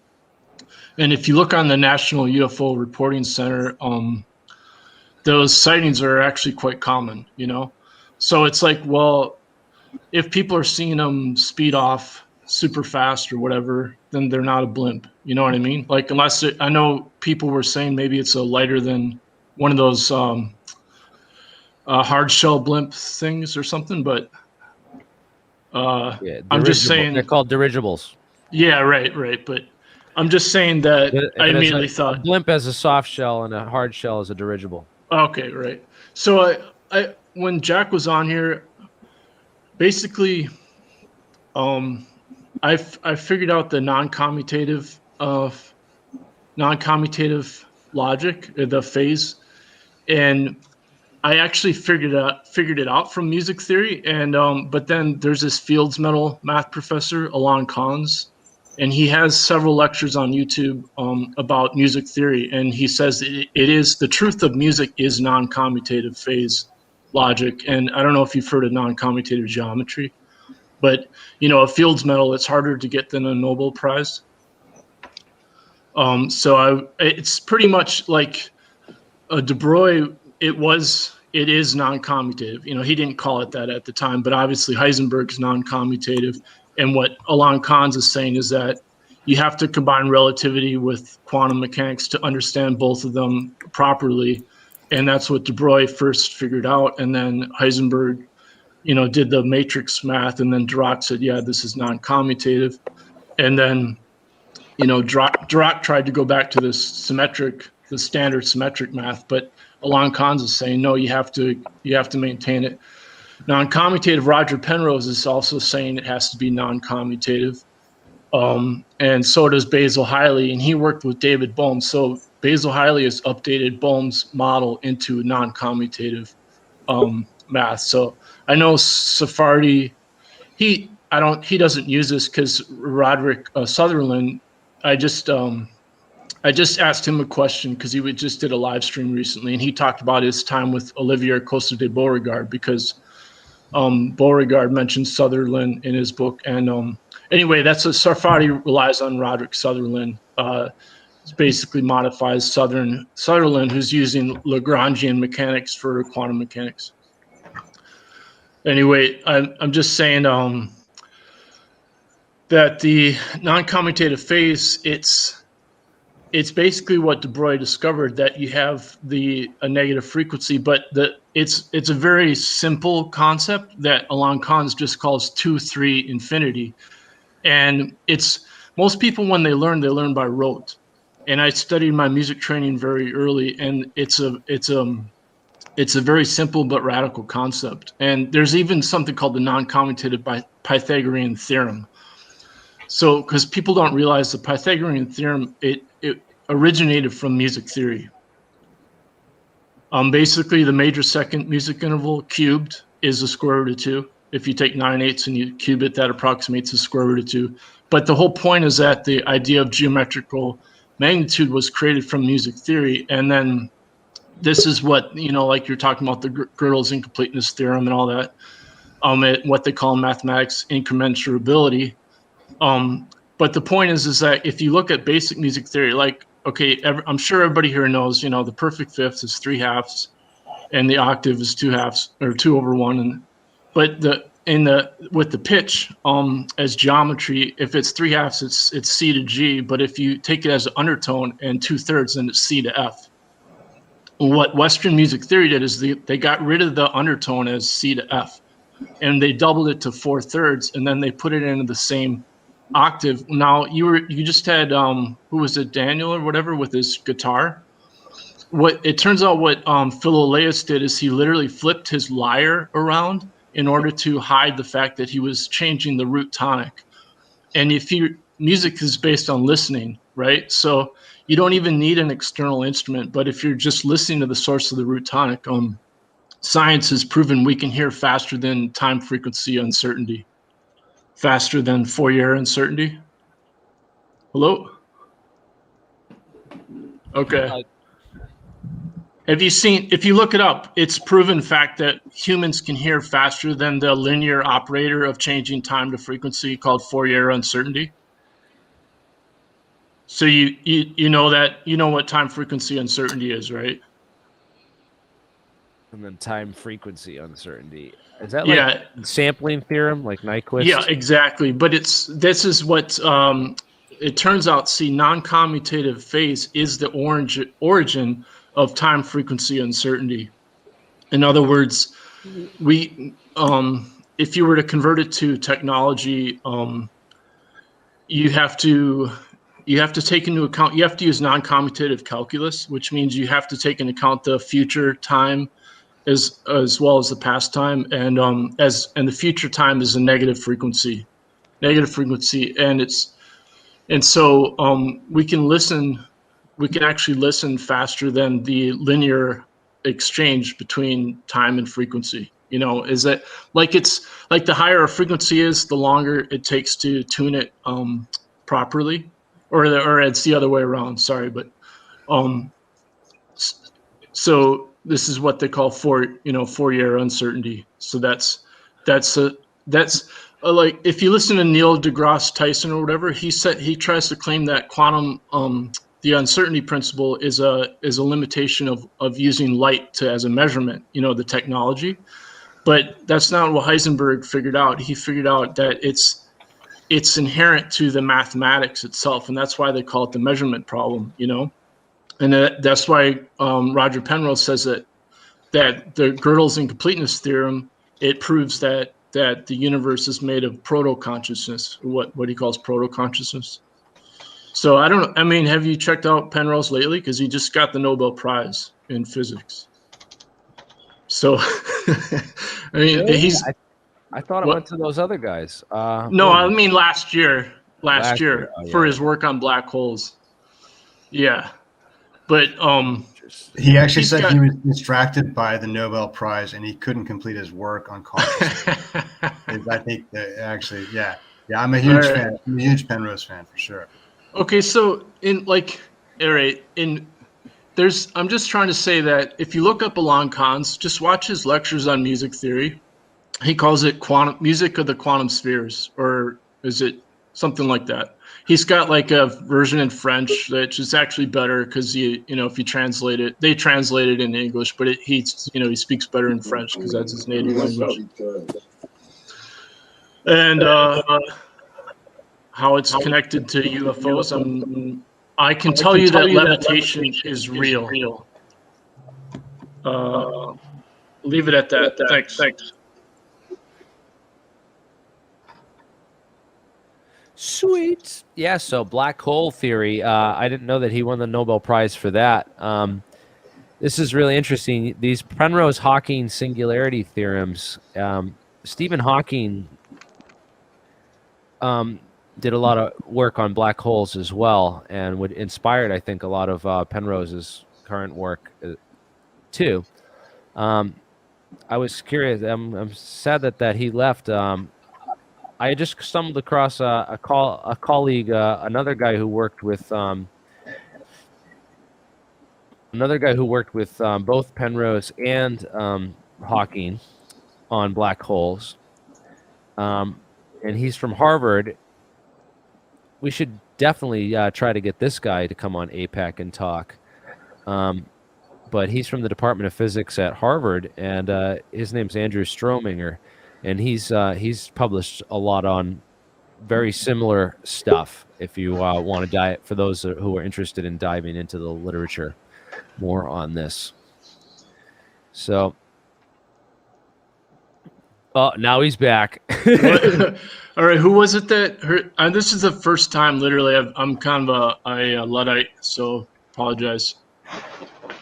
Who were you talking about? Who worked with Penrose and Hawking? Strominger.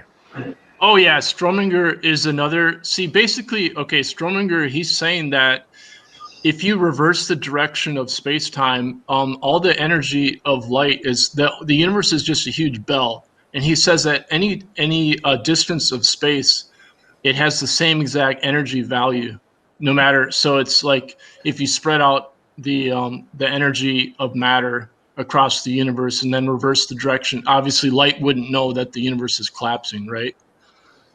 But so he's just saying that if you use the metaphor of a bell, of a ringing bell, and the energy like like a Fourier spectrum or something, and that's what Alon Khan's also uses a Fourier analysis, but he's using it as a he calls it the triple spectral, okay, so the idea is that if you had again, to use music theory, he uses music theory, so it's not at first I thought, well, maybe I'm just Yes. being metaphorical, but then he confirmed that I figured this concept out on my own just from my music theory training. And then what happened is I finished my master's degree by doing intensive alchemy training with a Chinese spiritual healer who trained at Shaolin, and he works with the Mayo Clinic. And I know you don't believe in the paranormal and all that.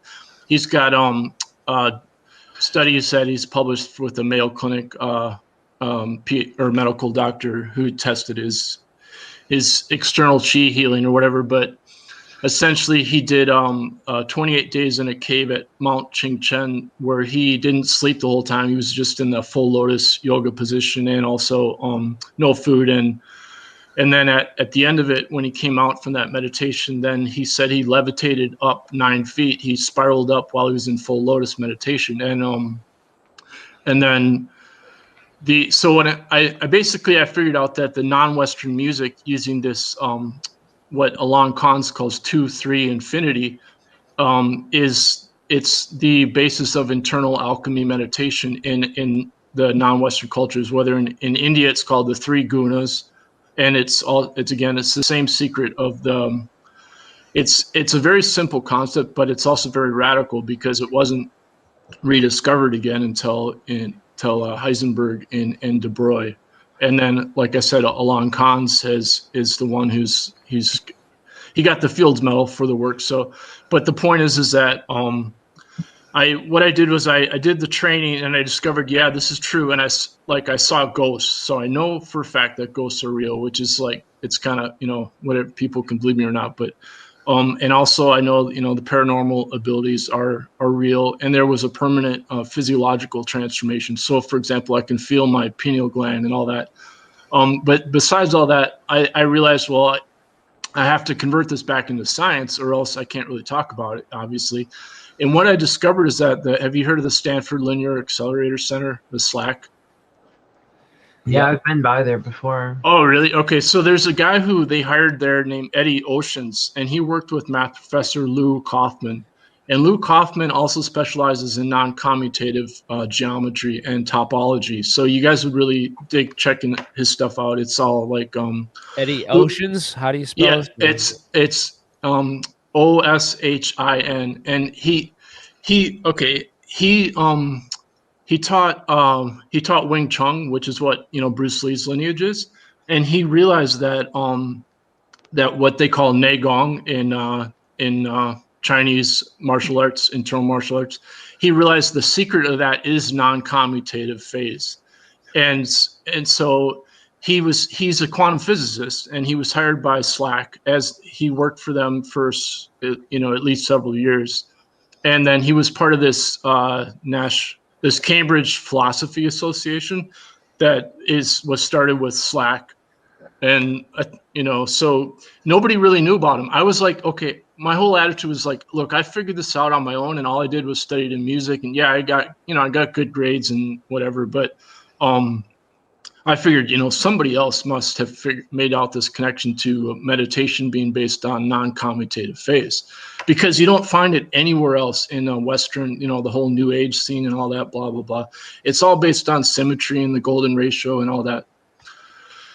So Eddie Ocean's like nobody. I discovered him. I just kept searching and searching, and he coined the phrase quantum psychology, but he got really pissed off because, like, you've heard of Carl Pregram, with the holographic mind or whatever.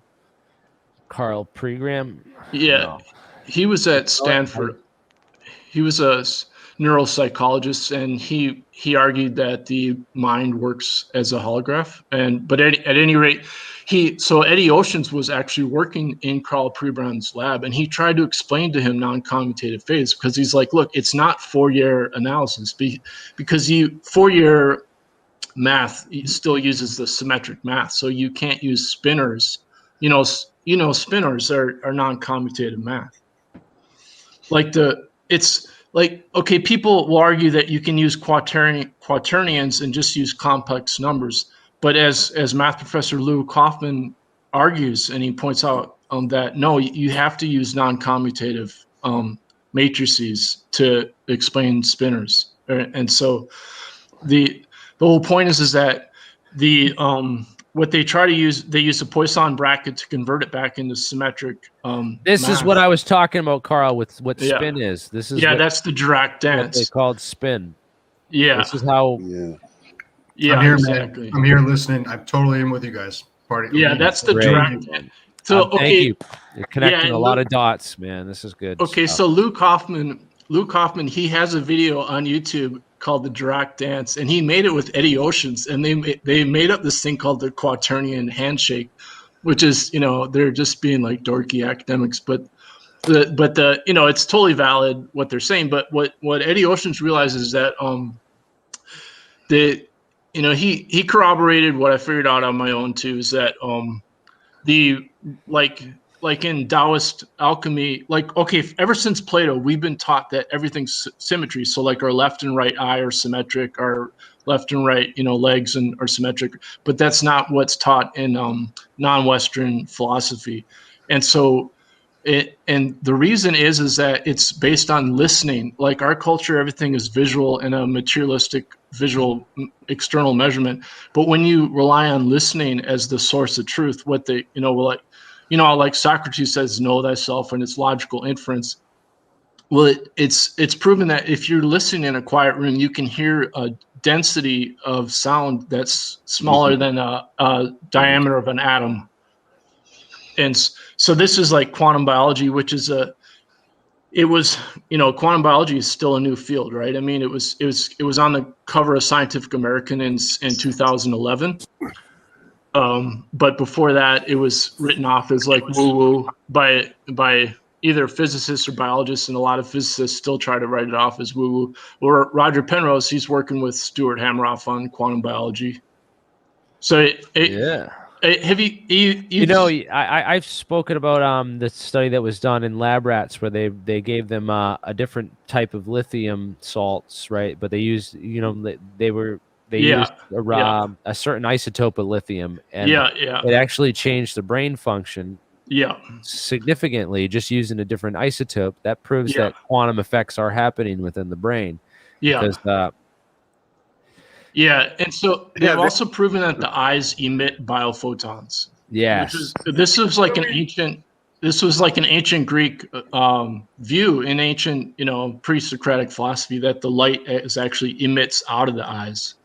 I can't believe this conversation's happening, because Jeremiah and I have been having this conversation offline for the past, I don't know how many weeks. We've been talking about biophotons. We've been talking about microtubules. We've been talking about the monoatomic composition within microtubules that might be facilitating the tubulin. The tubulin are a metamaterial with the microtubules. Synchronicity. Exactly. I mean, like if we need an inspiration for a metamaterial, I mean, we need to go no further than a microtubule. I can assure you. Okay, for example, what Stuart Hameroff, his research was confirmed by this Indian physicist in Japan. His name's Anirban Body Padme or something like that. And I've corresponded with him too. He's real nice, but he's trying to create this like Frankenstein jelly brain as artificial. It's kind of funny, but he does all this nanoscience research, and he confirmed that the microtubules resonate at ultrasound, and the ultrasound is a quantum coherence resonance. Now, what I discovered on my own is the tinnitus research has proven that the highest sound you can hear when you're listening externally, if you listen internally to that sound, it resonates your whole brain as ultrasound. That's how I meditate. Yeah, that's called the inner ear method, or there's a lot of different names for it. It's also, what these remind me of a lot is skyrmions. Oh, right. Isn't that some kind of like supersymmetry thing? It's basically these magnetic ripple vortices. Here, let me. Right here. Oh, this man, exactly, brother. I was going to tell you this today when you braids of nanovortices. This is what microtubules look like. They look like that's exactly the Well, it's the microtubules and the tubulin. It's metamaterial, super entanglement, man. This is right. And so the microtubules as a metamaterial, they rely on pi resonance molecules. So as you know, like with pi resonance, you're relying on 1/2 spin electrons. So that brings it right back to the quantum mechanics class that I took in 1990. So one of the interesting things that I've been tapped into with microtubules is the idea that there are sub-wavelength cavities. Yep. And that there's the possibility that within those cavities that there are entanglement patterns that can change the speed of light within a medium. And yeah, that's that is associated in terms of consciousness, read write, memory function, and being able to like cognitively access information at the speed of light, how we behave. Great. Okay, Have any of you folks wait, hold on a second. If If you read Olivier Costa de Beauregard, you know Jack Sephardi, go back to his talk. He was promoting Olivier Costa de Beauregard. Now, just read his book, Time, A Physical Magnitude. You got to spell that out, man. And okay, type it the Olivier Costa de Beauregard, the name? Okay. Olivier? Yeah, Olivier. And then the last name is Costa, and then de, and then Beauregard is Beaudegard. And then, okay, now, if you look up the CIA classified his research for Operation Grill Flame, you know, the remote viewing. And he was a member of the Institute of Advanced Study. He was a protege of Louis de Broglie directly. And so, as you remember, Jack Sephardi said that he met with Costa de Beauregard. He did not understand Costa de Beauregard until decades later. It took him to figure it out. Now, if you read his book, I got it from the physics library. I got it through interlibrary loan from my university, and it's okay. Now what I'm trying to tell you is that we've been taught over and over that the paranormal is woo-woo and all this. Actually, the problem is that most scientists, they're not advanced enough to understand. Like this guy's all about relativistic quantum biology, essentially, and he's arguing that not only is the paranormal real, but it's precognitive. So what I'm trying to say is when you're talking about the speed of light, like there was recently a mainstream science talk where they're saying in order to measure the speed of light, it has to be a two-way measurement. And they're saying, but they haven't proven that absolutely that it's the same speed from the opposite direction.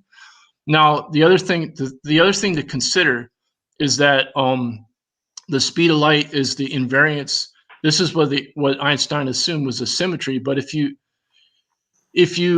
consider it from a quantum physics perspective, it's not so much the speed of light as that you're accessing the what's called the super momentum of light, or what's also called the hypertube of light.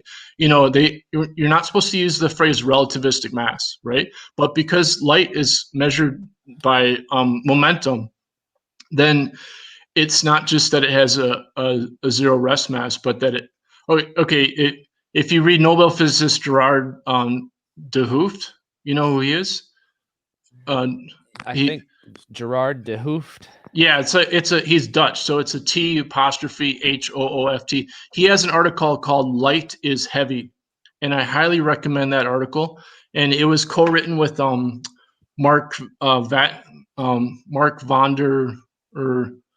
van der Mark, another Dutch guy, and Martin van der Mark. He's got talks on YouTube. Actually, Penrose and Gerard de Hooft, they both they were having an argument on a live stream recently, and then the moderator cut them off. And I'm like, come on, these are two Nobel physicists, and they're duking it out, you know. Great. But okay, Gerard de Hooft, he talks about micro black holes. He's all about micro black holes, and I can't really like change gears into him, but if you read his article, what light is heavy, he's basically saying, you know, if you could trap light in a box of mirrors, you know, obviously the mass would change, and he's saying the whole problem is that, I mean, the matter and the mass are convertible, obviously, but he's saying that light has essentially what's called relativistic mass, but that mass is from non-commutative phase. In other words, it's from the future. That it's the same thing that de Broglie was saying. He's saying that any kind of particle is guided by a wave from the future, from reverse time with a negative frequency. Yeah. And so what I'm trying to say is, if we think of our brains, if we think of our thinking as originating in light, because our body is filled with biophotons. So in non-Western meditation, they just call it turning the light around, because it's now proven that we have biophotons emitting out of our eyes. So in our culture, we think it's a complete waste of time to do navel gazing and, sit in your room. But the thing is that if you're turning light around, you're resonating a coherent laser with its relativistic source immediately. You're doing exactly what, like if you read Jack Sarfati's book Beyond Spacetime, and he says, that was the very first conjecture of ER equals EPR, and he published it in the 70s with Fred Alan Wolf. Now, and Fred Alan Wolf, he's saying Schrodinger, he knew that when light is emitted when an electron, jumps the shell, but he didn't know from where. He knew the light was a subharmonic, but he didn't know from where. Now, the reason is because Schrodinger got rid of relativity, because de Broglie was critiquing relativity, and that was his whole model, was a critique of relativity. And so you have to include relativity, again, to get this reverse time, and that's what Sutherland is doing with Jack Sarfati, with Roderick Sutherland. That's what they're doing, There's also the weak measurement experiments of Yakir Aronoff. Have you seen those or heard of those? You've heard of the tell me to spell that too. Okay, Yakir Aronoff. It's AHARONOV. Aronoff, something like that. Is that Yakir Aronoff? That should be close enough. AHAO. Aronoff Bohm effect. Yeah. You've heard of that, right? So, actually, Okay. there's another name for that. My own quantum mechanics professor, he's included in that Aronoff Bohm effect because he was doing similar research with neutrons. Because you can prove, you can actually see the spin with neutrons because they're not they're neutral charge. So that's what he divided. That was his first experiments that my own professor did, Bernstein. So they call it the Bernstein-Susskind, because Lenny Susskind was doing similar experiments there back with the. Okay, like Tom Bearden, he was trying to use the Aronoff Bohm effect to create the anti-gravity or whatever. I don't know. If anybody was, but okay. So, but the point is that Aronoff has this whole research team, and they're now doing what's called weak measurements, and they're using entangled photons. So they're duplicating the double slit experiment, but they're able to use a Heisenberg matrices, and they never collapse the wave function, and so they're able to take reverse time, and see what they call it negaparticles, and they're proving that there are what they call anti-gravity particles. Yeah. Right. So if you just look up negaparticles, this is these are lab. It's a whole research team of people doing this work in what they call weak, like negative, like nega. Yeah, negaparticles, or you could put a hyphen in between, and just put Aronoff or Yakir Aronoff and negaparticles. Would they consider those virtual particles or hidden particles? No, because they're not just reverse charge, they're reverse mass. They're reverse space-time particles. And what they do is I can't say that word, but quantum mechanics, you're relying on probabilities and statistics. But this is before the collapse of the wave function, because it's an entangled photon as a weak phase from both the future and the past. And by just what they do is they don't use an eigen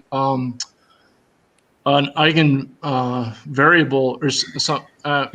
They don't use it. I can't think of the right term, but it's one of they do it differently. They set the experiment up differently, and it's well proven. But they're saying that essentially these cancel out. They're able to reproduce the Bohm model of the double slit experiment. Where it shows the waves that already exist as the pilot waves. You've seen that photo, where the pilot waves are guiding the electron as a non-local wave. In other words, they've proven that there's a non-local field that exists before space-time. They've proven that experimentally. That's fascinating. It's like the quantum eraser. It goes back and decides afterwards. Okay. Olivier Costa de Beauregard was the first one to want to do that. delayed choice quantum eraser experiment.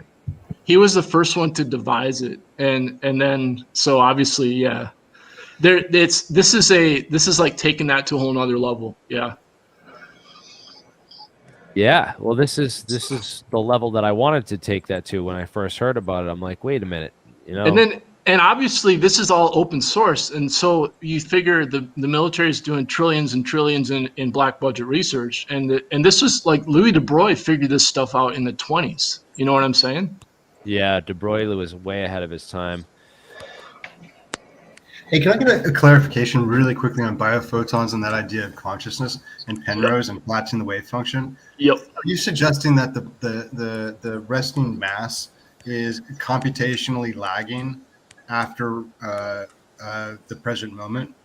Is that? Yeah, exactly. Oh man, that is awesome. Okay, so awesome. What we call I think that's the contradiction, or there's something that Penrose talked about that he said that was some type of logical fallacy or contradiction that he couldn't explain at the time, and then that his Nobel Prize got in the way of figuring that out. Well, he said. Sorry, go ahead. But that's awesome. So he recently, his twistor model. Okay, Basil J. Hiley actually recommended the word twistor to Penrose. Hiley worked with Bohm. Basil J. Hiley worked with David Bohm, and so what? Okay, so recently Penrose has come out and said that his twistor model relies on non-commutative geometry. Like that is the foundation of it. But he admits it's another name for non-commutative geometry is quantum algebra because it's the matrices. But so Penrose admits that he does not know how to do that math, very well at all because he's like a geometry guy, which is all symmetry. So as far as the Basil J. Hiley, he says he doesn't believe in a rest frame. He doesn't believe in a symmetric rest frame. He says at zero time, there already is a non-local causative force. He says it is a newly proven force from the future. Essentially, and it is essentially the spin force because the guy who discovered the electroweak, he got the Nobel. I think his last name is like Lin or Yang or I can't remember, but he says he's like, how come we can't harness this spin force? Like he says it straight out, And so like just to bring it back to music theory, I'm taking music theory, right? And I'm in high school, and I studied with a former university professor. I studied privately. I was already at the university level in music when I was in high school, and all I wanted to know is why the perfect fifth has to be 3/2 and not 2/3. And it's like the simplest thing, but it's logic, and logic, like it's just like the incompleteness theorem. It's all based on logic. Like if you're trying to convert time into a symmetric spatial measurement, then you're losing this whole secret. And you have to go before what Luke Hoffman calls it primordial time. So when you really study these things, there's the proof, and this is what Penrose believes also, is that time is primary to space, and time is eternal. And because it's non-commutative phase with frequency, and you can have negative frequency and reverse time, then essentially you're talking about eternal motion and eternal energy. And you can just all you can do is resonate. You can just by turning the light around internally, you can resonate with this. And what it does is, because it's from the future, it inherently will balance out any matter, because it's before matter, because matter and light are convertible. But what you're doing is you're actually changing the space time itself from the negative frequency and reverse time. So you're going below the level of space-time itself. And what you were talking about is with the microtubules and the tubulin, which you called it sub-wavelength. That's the metamaterial concept, but it's also called sub-angstrom. Am I correct? So it's sub-angstrom, meaning the small, obviously an electron's much smaller than a wavelength of light. Well, so if we think about a photon's wavelength being 100 nanometers, a microcavity within a microtubule is maybe 10 nanometers, and so it's asking the biophoton to behave within a substructure that's shorter than its actual operational distance. And so the theory is, as far as I understand it, is that those biophotons cumulatively have that operation to operate within that micro subdistance that's 1/10 of an actual photon's wavelength. The cumulative bioassembly has that functionality to, but an individual one won't. And that's where the speed manipulation is happening, because it's called quantum coherence. They're all entangled, and it's quantum coherence. Yep. Slow down, and in doing so, gain mass. Okay, let me pass that mass back in time. Right. The wavelength of our conscious. It's another term for this is quantum beats. What they call quantum beats. So, okay, because it's reverse time, it creates a subharmonic in the present. So when you're it's like that's what the water is doing in the microtubule. It's a memory. Right, exactly. And so actually, have you heard of Dr. Andrija Puharich? He was part of the whole SRI scene with the Stargate. Yes, he mentioned you are Jackson Funny Gold right now, brother, because he mentioned that. Yeah. Yeah. Okay. So Puharich actually figured this out all on his own, and he was using Louis de Broglie. But the problem with Puharich, he was still stuck in the symmetric math, so he didn't. But what he figured out was that ultrasound resonates the brain. He didn't quite know. He knew it was some molecules, and it was hooked up with the vagus nerve, and it's through the inner ear, and then it's through listening, and then he realized that the ELF brainwave, and the heart ELF, with the Schumann resonance, he realized that that's actually the magnetic moment between the proton and the electron, and so it's actually the spin. It's the spin between the proton and the electron, and it's a reverse time subharmonic of the future. Oh man, that'd be crazy if that was the case.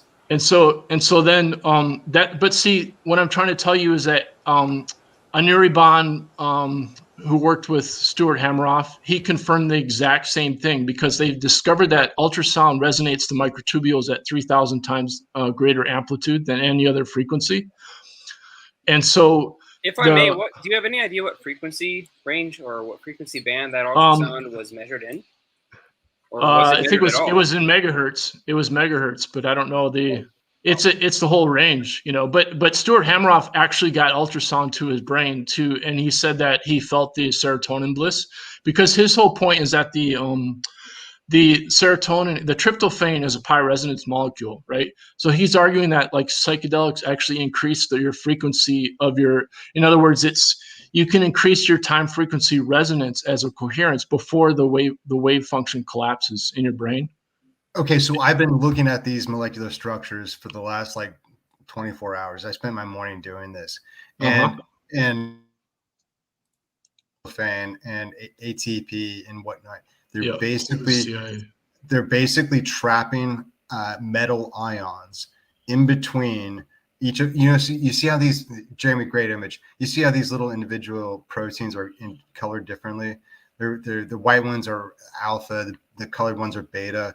And so in between each alpha and beta is a metal ion, and trapping that metal ion is an ATP or unit, or or potentially some of these psychedelics would do the same thing. And that being possibly what they're doing in a microtubule is modulating those metal ions. Yeah, the ultrasound, they discovered that it resonates at ultrasound, but like you said, it's quantum coherent, because what's happening is the tubulin works as a metamaterial with the microtubule. So essentially what you're getting is a virtual photon non-local resonance, or what Penrose calls proto-consciousness. So it's non-local, and even Stuart Hameroff says that this creates precognition. And I can assure you, this is, if you read Olivier Costa de Beauregard, he says precognition is proven real by relativistic quantum physics. And I can assure you from my own training, and SAIC, they read my blog regularly, like for years. They always read my blog. You know what SAIC is, right?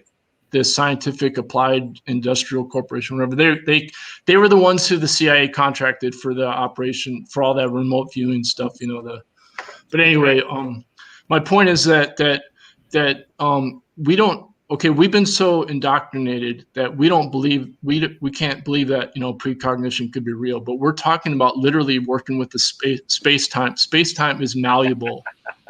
Space time's literally malleable. Inside of that little microtubule, baby. Yeah. Okay. Inside of that little thing. Now check this out. Microtubules they're in the collagen. Collagen is the most common protein in the body. So when collagen is piezo. What do you call it? Piezo, blah, blah, blah. Yeah. And but when this is like, check out like Tai Chi. If you do serious Shaolin training, you have to stand with your knees parallel to the ground for 2 hours nonstop, and you cannot move the whole time. Now, it's hard for us to believe that would be possible, but you do it barefoot also, because what you're doing is you're taking in the Schumann resonance, which is the negative ions, and you're taking that in through the feet.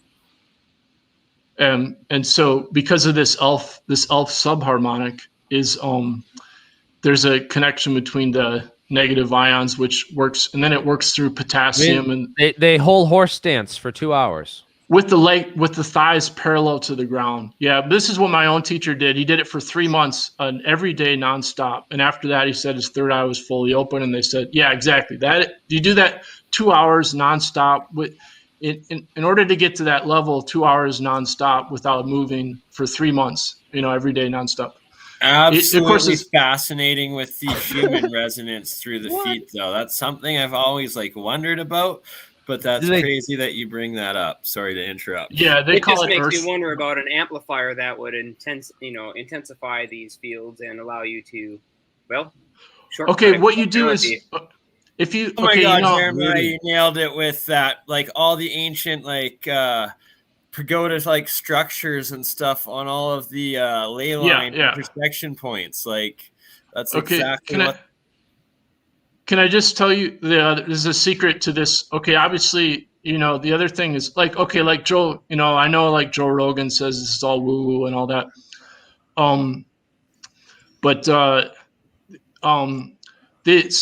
The other thing is you have to ionize your neurohormones of the lower body. Because neurohormones, they turn into neurotransmitters, and your lower body is full of serotonin.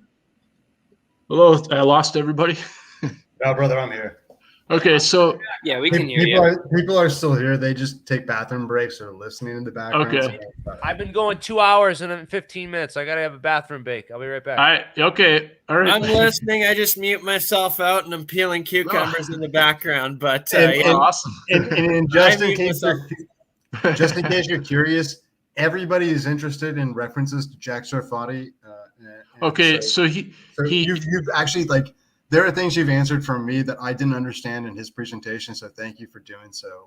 It was and I've corresponded with Jack a couple times, just real briefly, but also with Stuart Hameroff, who I'm sure you've read his research, obviously. Stuart Hameroff. I try to engage in him in some way, because the ideas I think are really significant, and I'm most curious about the what differentiates a microtubule versus other macromolecular structures that may or may not interact with biophotons. Okay, I can answer that. It's graphene. Graphene has the hexagons, the benzene. That's what creates the pi resonance. So any kind of molecule that has that similar benzene hexagonal structure, when they overlap as a half phase difference, then you get the half spin.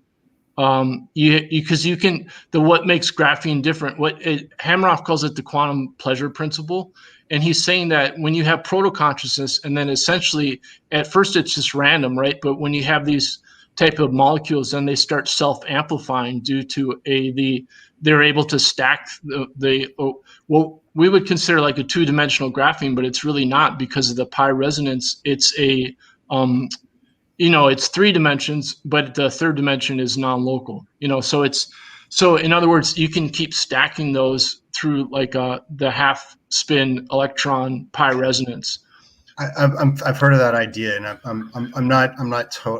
can't get my brain around it totally yet. So forgive me for not being there, but So I think that the idea that I know exactly what you're talking about. It has to do with like Walter Russell's work and the geometry no, of like the Froelich and stacking Cooper's. within cold No, fusion. Walter Russell's. It's Froelich effect. That's right. Not Walter Russell. This is Froelich. Yeah, I respect Walter Russell, I do, but we're talking scientists here. So, but it has to do with his geometric charts. We'll just say that. I'm not down with like necessarily his philosophy, but the geometric charts, look at it, and it ties in specifically to what you are talking about right now. Okay, so there's something called the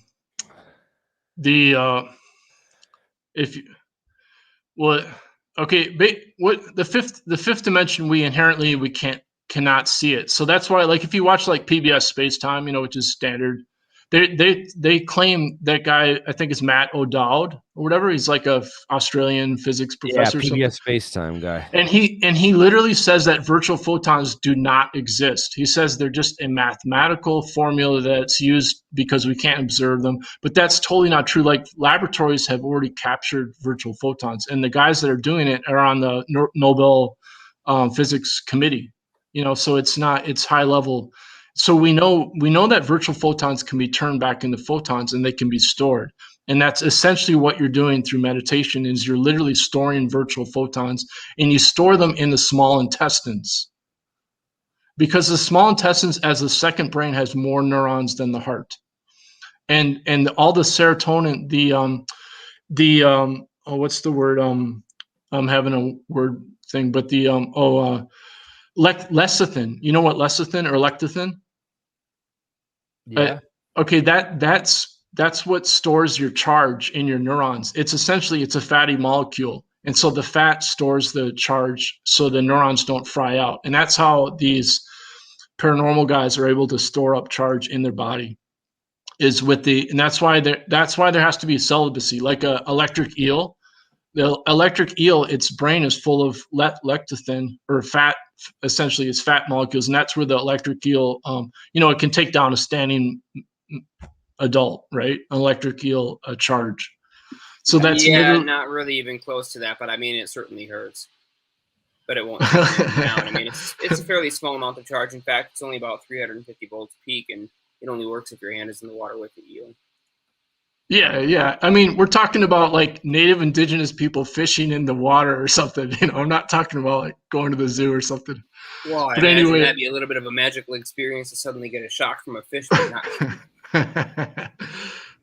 Okay, but I'm just trying to say that's why these abilities are so rare, because our visual perception is controlled by our subconscious. Because whenever we see something externally, it goes straight to the back of the brain before it's processed by the prefrontal cortex, and those biophotons are then the signals that then activate our nervous system and decide whether we lose all that stored up lecithin or not. And the lecithin, as it's part of the neural hormones that it has with the serotonin. It has to be built up and ionized, and then it's sent back up to the brain.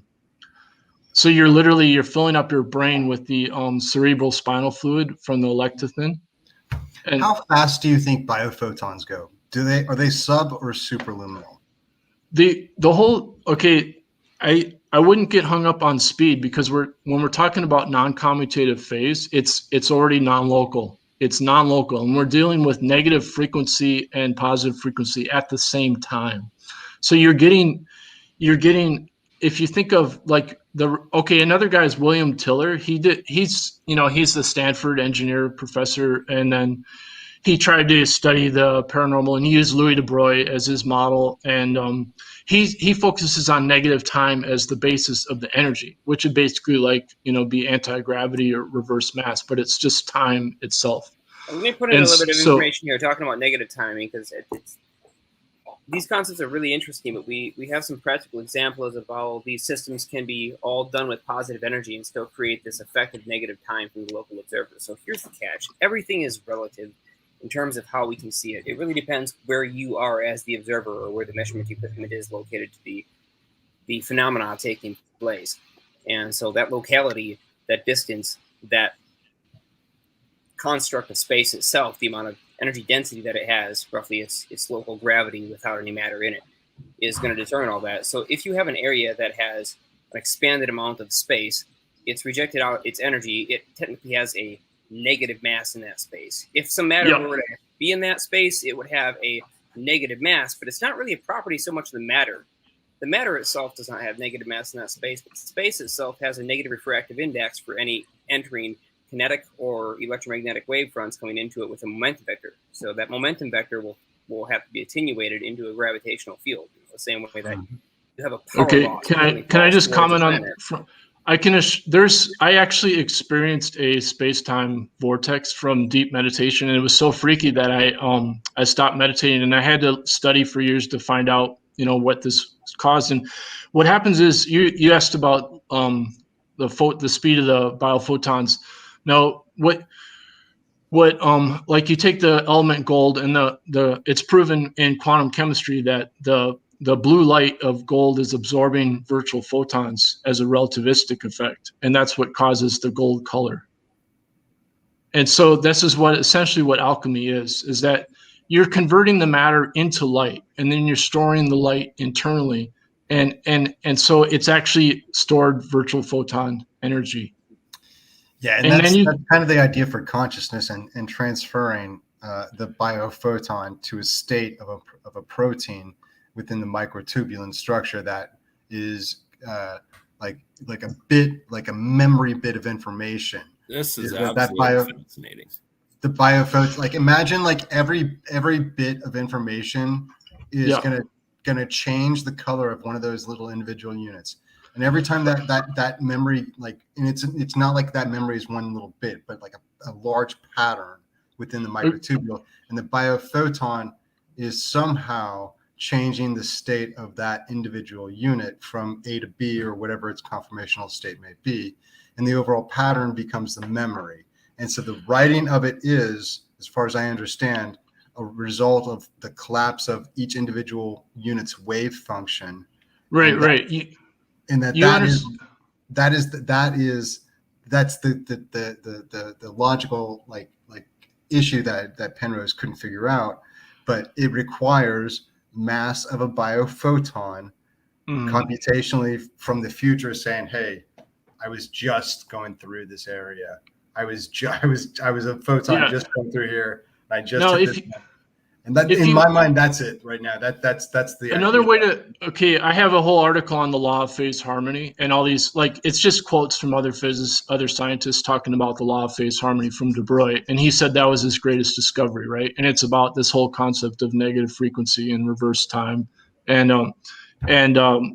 relativistic quantum. He was critiquing Einstein I think it was 1924, and so the whole point here is that if you said, like, you used the term observe, right? But meditation is not observing; it's based on listening, and this is the whole, like, Western science. Ever since Plato, we rely in the Pythagorean theorem. We've relied on visual external measurement. But if you take time and frequency directly, you can just logically listen without having any kind of external measurement, and then you realize that your thoughts are from light, right? And so what you're doing is by resonating with the virtual photons, you're able to convert any disharmonized matter in the body, but you're also able to store up that energy internally, and then you're able to emit it externally through a space-time vortex. So, for example, if you have a precognitive vision, that vision is from the future, right? But when you see the vision, obviously you're seeing it in the past because you're seeing the mass of the photons or whatever you're seeing it through matter, right? So that's just what I'm trying to get to you, that the information energy is from the future. It's virtual energy information, and then it's converted back into light as you experience it. But logically, if you look at like the really highest level of meditation, they say ignore all that, ignore anything you see, and just keep logically listening to the source of any sound, or vision, any kind of perceptions. And then eventually what happens is it's all based on the vagus nerve in the body, because the nervous system is what controls everything else. And so the right side vagus nerve goes to the right side of the heart.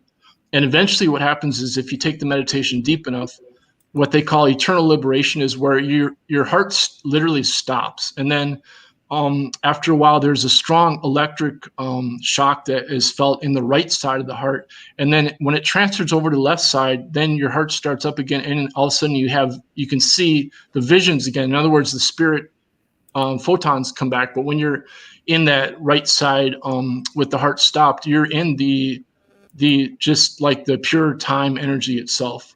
And so this is now what causes a space-time vortex is that you have to, in order, when your spirit leaves your body, you have to have enough of a space-time field surrounding your spirit in order, or else you're into relativistic. You have to, in other words, you can't have acceleration. You have to have a steady, speed, or else you experience this space-time vortex and you get, it's not just like being dizzy, like from being drunk, it's literally a space-time vortex.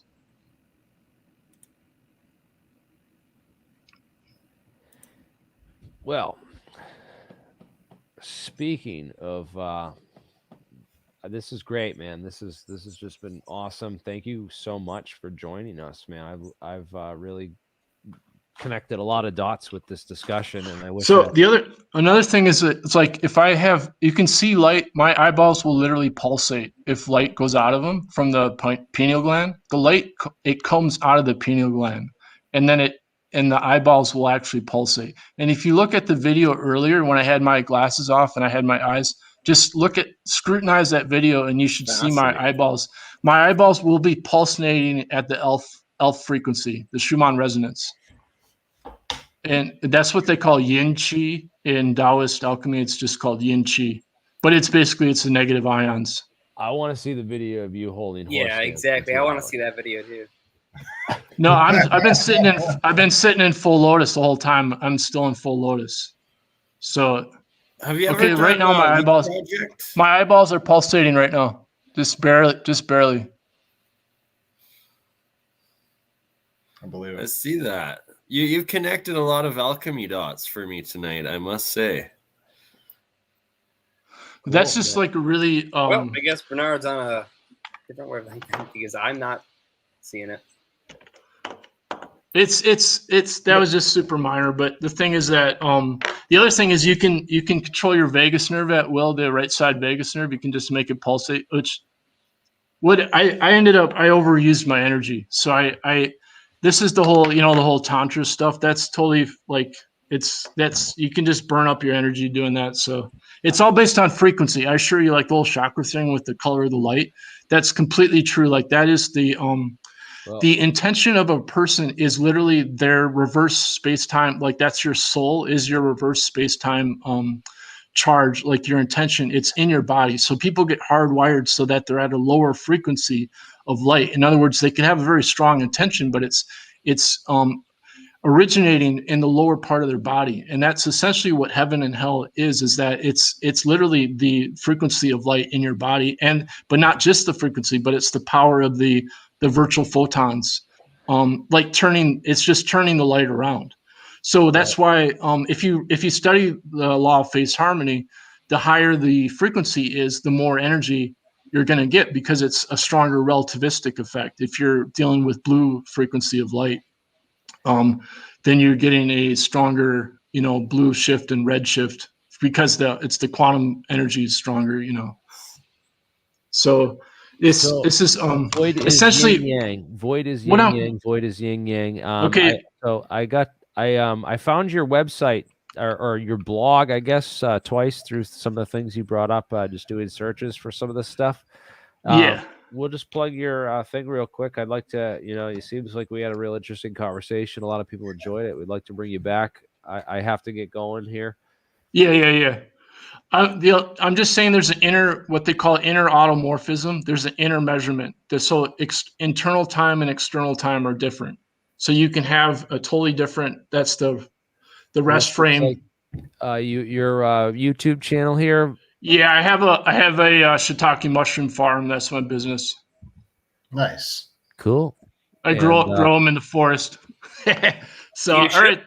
Do you ship out? Yeah, I dry them. I dry them because the umami flavor is like 3 or 4 times better, and I grow them out on the trees in the forest, so they're much more medicinal and better flavor. So I dry them and I can ship them if people want, you know.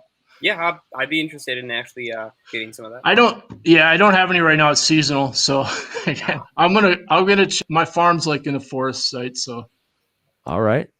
That sounds All right. cool, man. Yeah, And thanks, Jeremy. where can people find your blog? It's right now, the latest is elixirfield, elixirfield.blogspot. Elixirfield is the small intestines. That's your second brain. So I got a bunch of articles on academia.edu. Have you seen that site, academia.edu? I got like a book. I got a free book on there called Ancient Advanced Acoustic Alchemy. But I don't get I'm not sure, you know, like they said, John Keeley, if he was the real deal, he was like interacting with his inventions. You know what I mean? Yeah. Oh yeah, John Keeley. Did you ever read Theo Pijman's book on John Keeley? No. Because he's claiming that Jacob Astor, John Astor, stole it for the Skull and Bones. All right. So that's your blog spot. I'd encourage everyone to check you out. And yeah, you're gonna get some emails soon. You have an email address people can get a hold of you? Yeah, it's just that it's Eco Echo is my business. Eco Echo Cultivation is my business at Gmail. So it's, you know, Eco Echo, or if you're cultivation, Eco Echo Cultivation at Gmail. So That's my ECHO. Yep, at cultivation all together. Then at Gmail. And is that right? Yes, sir. All right, All cool, right, man. Have people go email you, man. I'm sure there's lots of other people would like to. The shiitake just got real. Like I said, I could have hit that triangle craft with the rock, but I didn't dare take my eyes off it. Hell yeah, bro. Well, this has been super interesting. I'm gonna like, go when most people they just see the lights, you know, but I saw the craft for sure, you know. So it's gonna check out Alien Girls live now over with Rather Be Squinting. I might join them. I might go to bed. I'm not sure. I gotta see what they're talking about, but I'm gonna jump over there next. So guys, thank you all for watching, and we'll have a good night, and we'll definitely get you back on, Mr. Void. Void is yin yang. That was a fascinating discussion. Thank you, Carl, and thank you, Bernie, and thank you, Jeremiah. Any updates, Jeremiah? Anything you want to share real quick? Yeah, we'll save it. Let's save it for the next tomorrow night. Oh, you're muted too, by the way. There you go. Yeah, sorry about that. Yeah, I agree. Let's save it for another day. There's plenty to talk about, but it's kind of the end of the broadcast here. So very true. It was very interesting, and I'm sure Carl will be thinking very deeply about this for a while. And crazy, man. Crazy. I know your brain's buzzing. I mean, after all the conversations and talking about projections, there was a lot of speculation going on there, and a lot of get a little bit down more to the science of what's really going on. But the idea of a vortex field is not insane. It's actually quite literally what's going on when you wrap two magnetic fields up on each other into the same volume of space, and they are traveling waves, which is particularly important, the same kind that any neurosynapse connection that fires will produce, a traveling wave. When these two things fire across each other, they do produce a variable refractive index of space because they carry stress energy momentum with them. And is it possible, to project these waves out of the mind? Could they actually have an arbitrary fundamental velocity? Absolutely. We already know. I mean, heck, we take EEG probes, right? We don't even put electrodes on the mind or on the skull anymore. We don't have to contact the skin. Now we just have to have pickup electrodes close to the skull because we now understand that the brain literally emits these radio waves. And so if one were to really, really get good with controlling the way that their brain state were in, it could be theoretically possible to produce some significantly powerful compound waves. Just saying. Yeah, and if you think about the idea of virtual particles, Cooper pairs, but photon based, and they're associated to the microcavities within a microtubule, like that is the type of thing that could produce some type of field effect wave, like whether that's gravitational wave, whether that's something else, I don't know. But that's the type of thing that, yeah. Like I remember reading an article about that when I was like 16 years old and being absolutely fascinated with this function, that maybe one of the reasons why I had so many of these precognitive events was perhaps maybe a quantum function, almost like a computing function, where my brain was not necessarily picking up things from the future, but perhaps it was just taking into account all the possibilities and computing the most likely outcome based on all of the observed data, which could be, as a simulation, almost just as accurate. Like I don't have 100% accuracy on these precognitions, but they're over 70%, and I would not put it past the idea that it could be very easily a calculated function. No different than, say, asking a computer to predict a trend. Yeah, it's a third variable. But I don't know, and there's really no way to directly measure that as of yet. But with this new physics, there might be pretty soon, and I'm pretty excited to find that out because I've been looking at this for a very, very long time. And I think we're closer to an answer than we ever have been. Yes, well, we'll find out in 5 days when David Wilcock tells us all the answers. Well, maybe he's going to teach us a lot to fly too. Remember, we were supposed to be able to levitate too. That's one of the big things. Awesome! I can't wait. I'm flying human beings and get in touch with my microtubules and see if I can't have liftoff. I think I'll pay attention to Carl really hard in horse stance instead of Wilcox.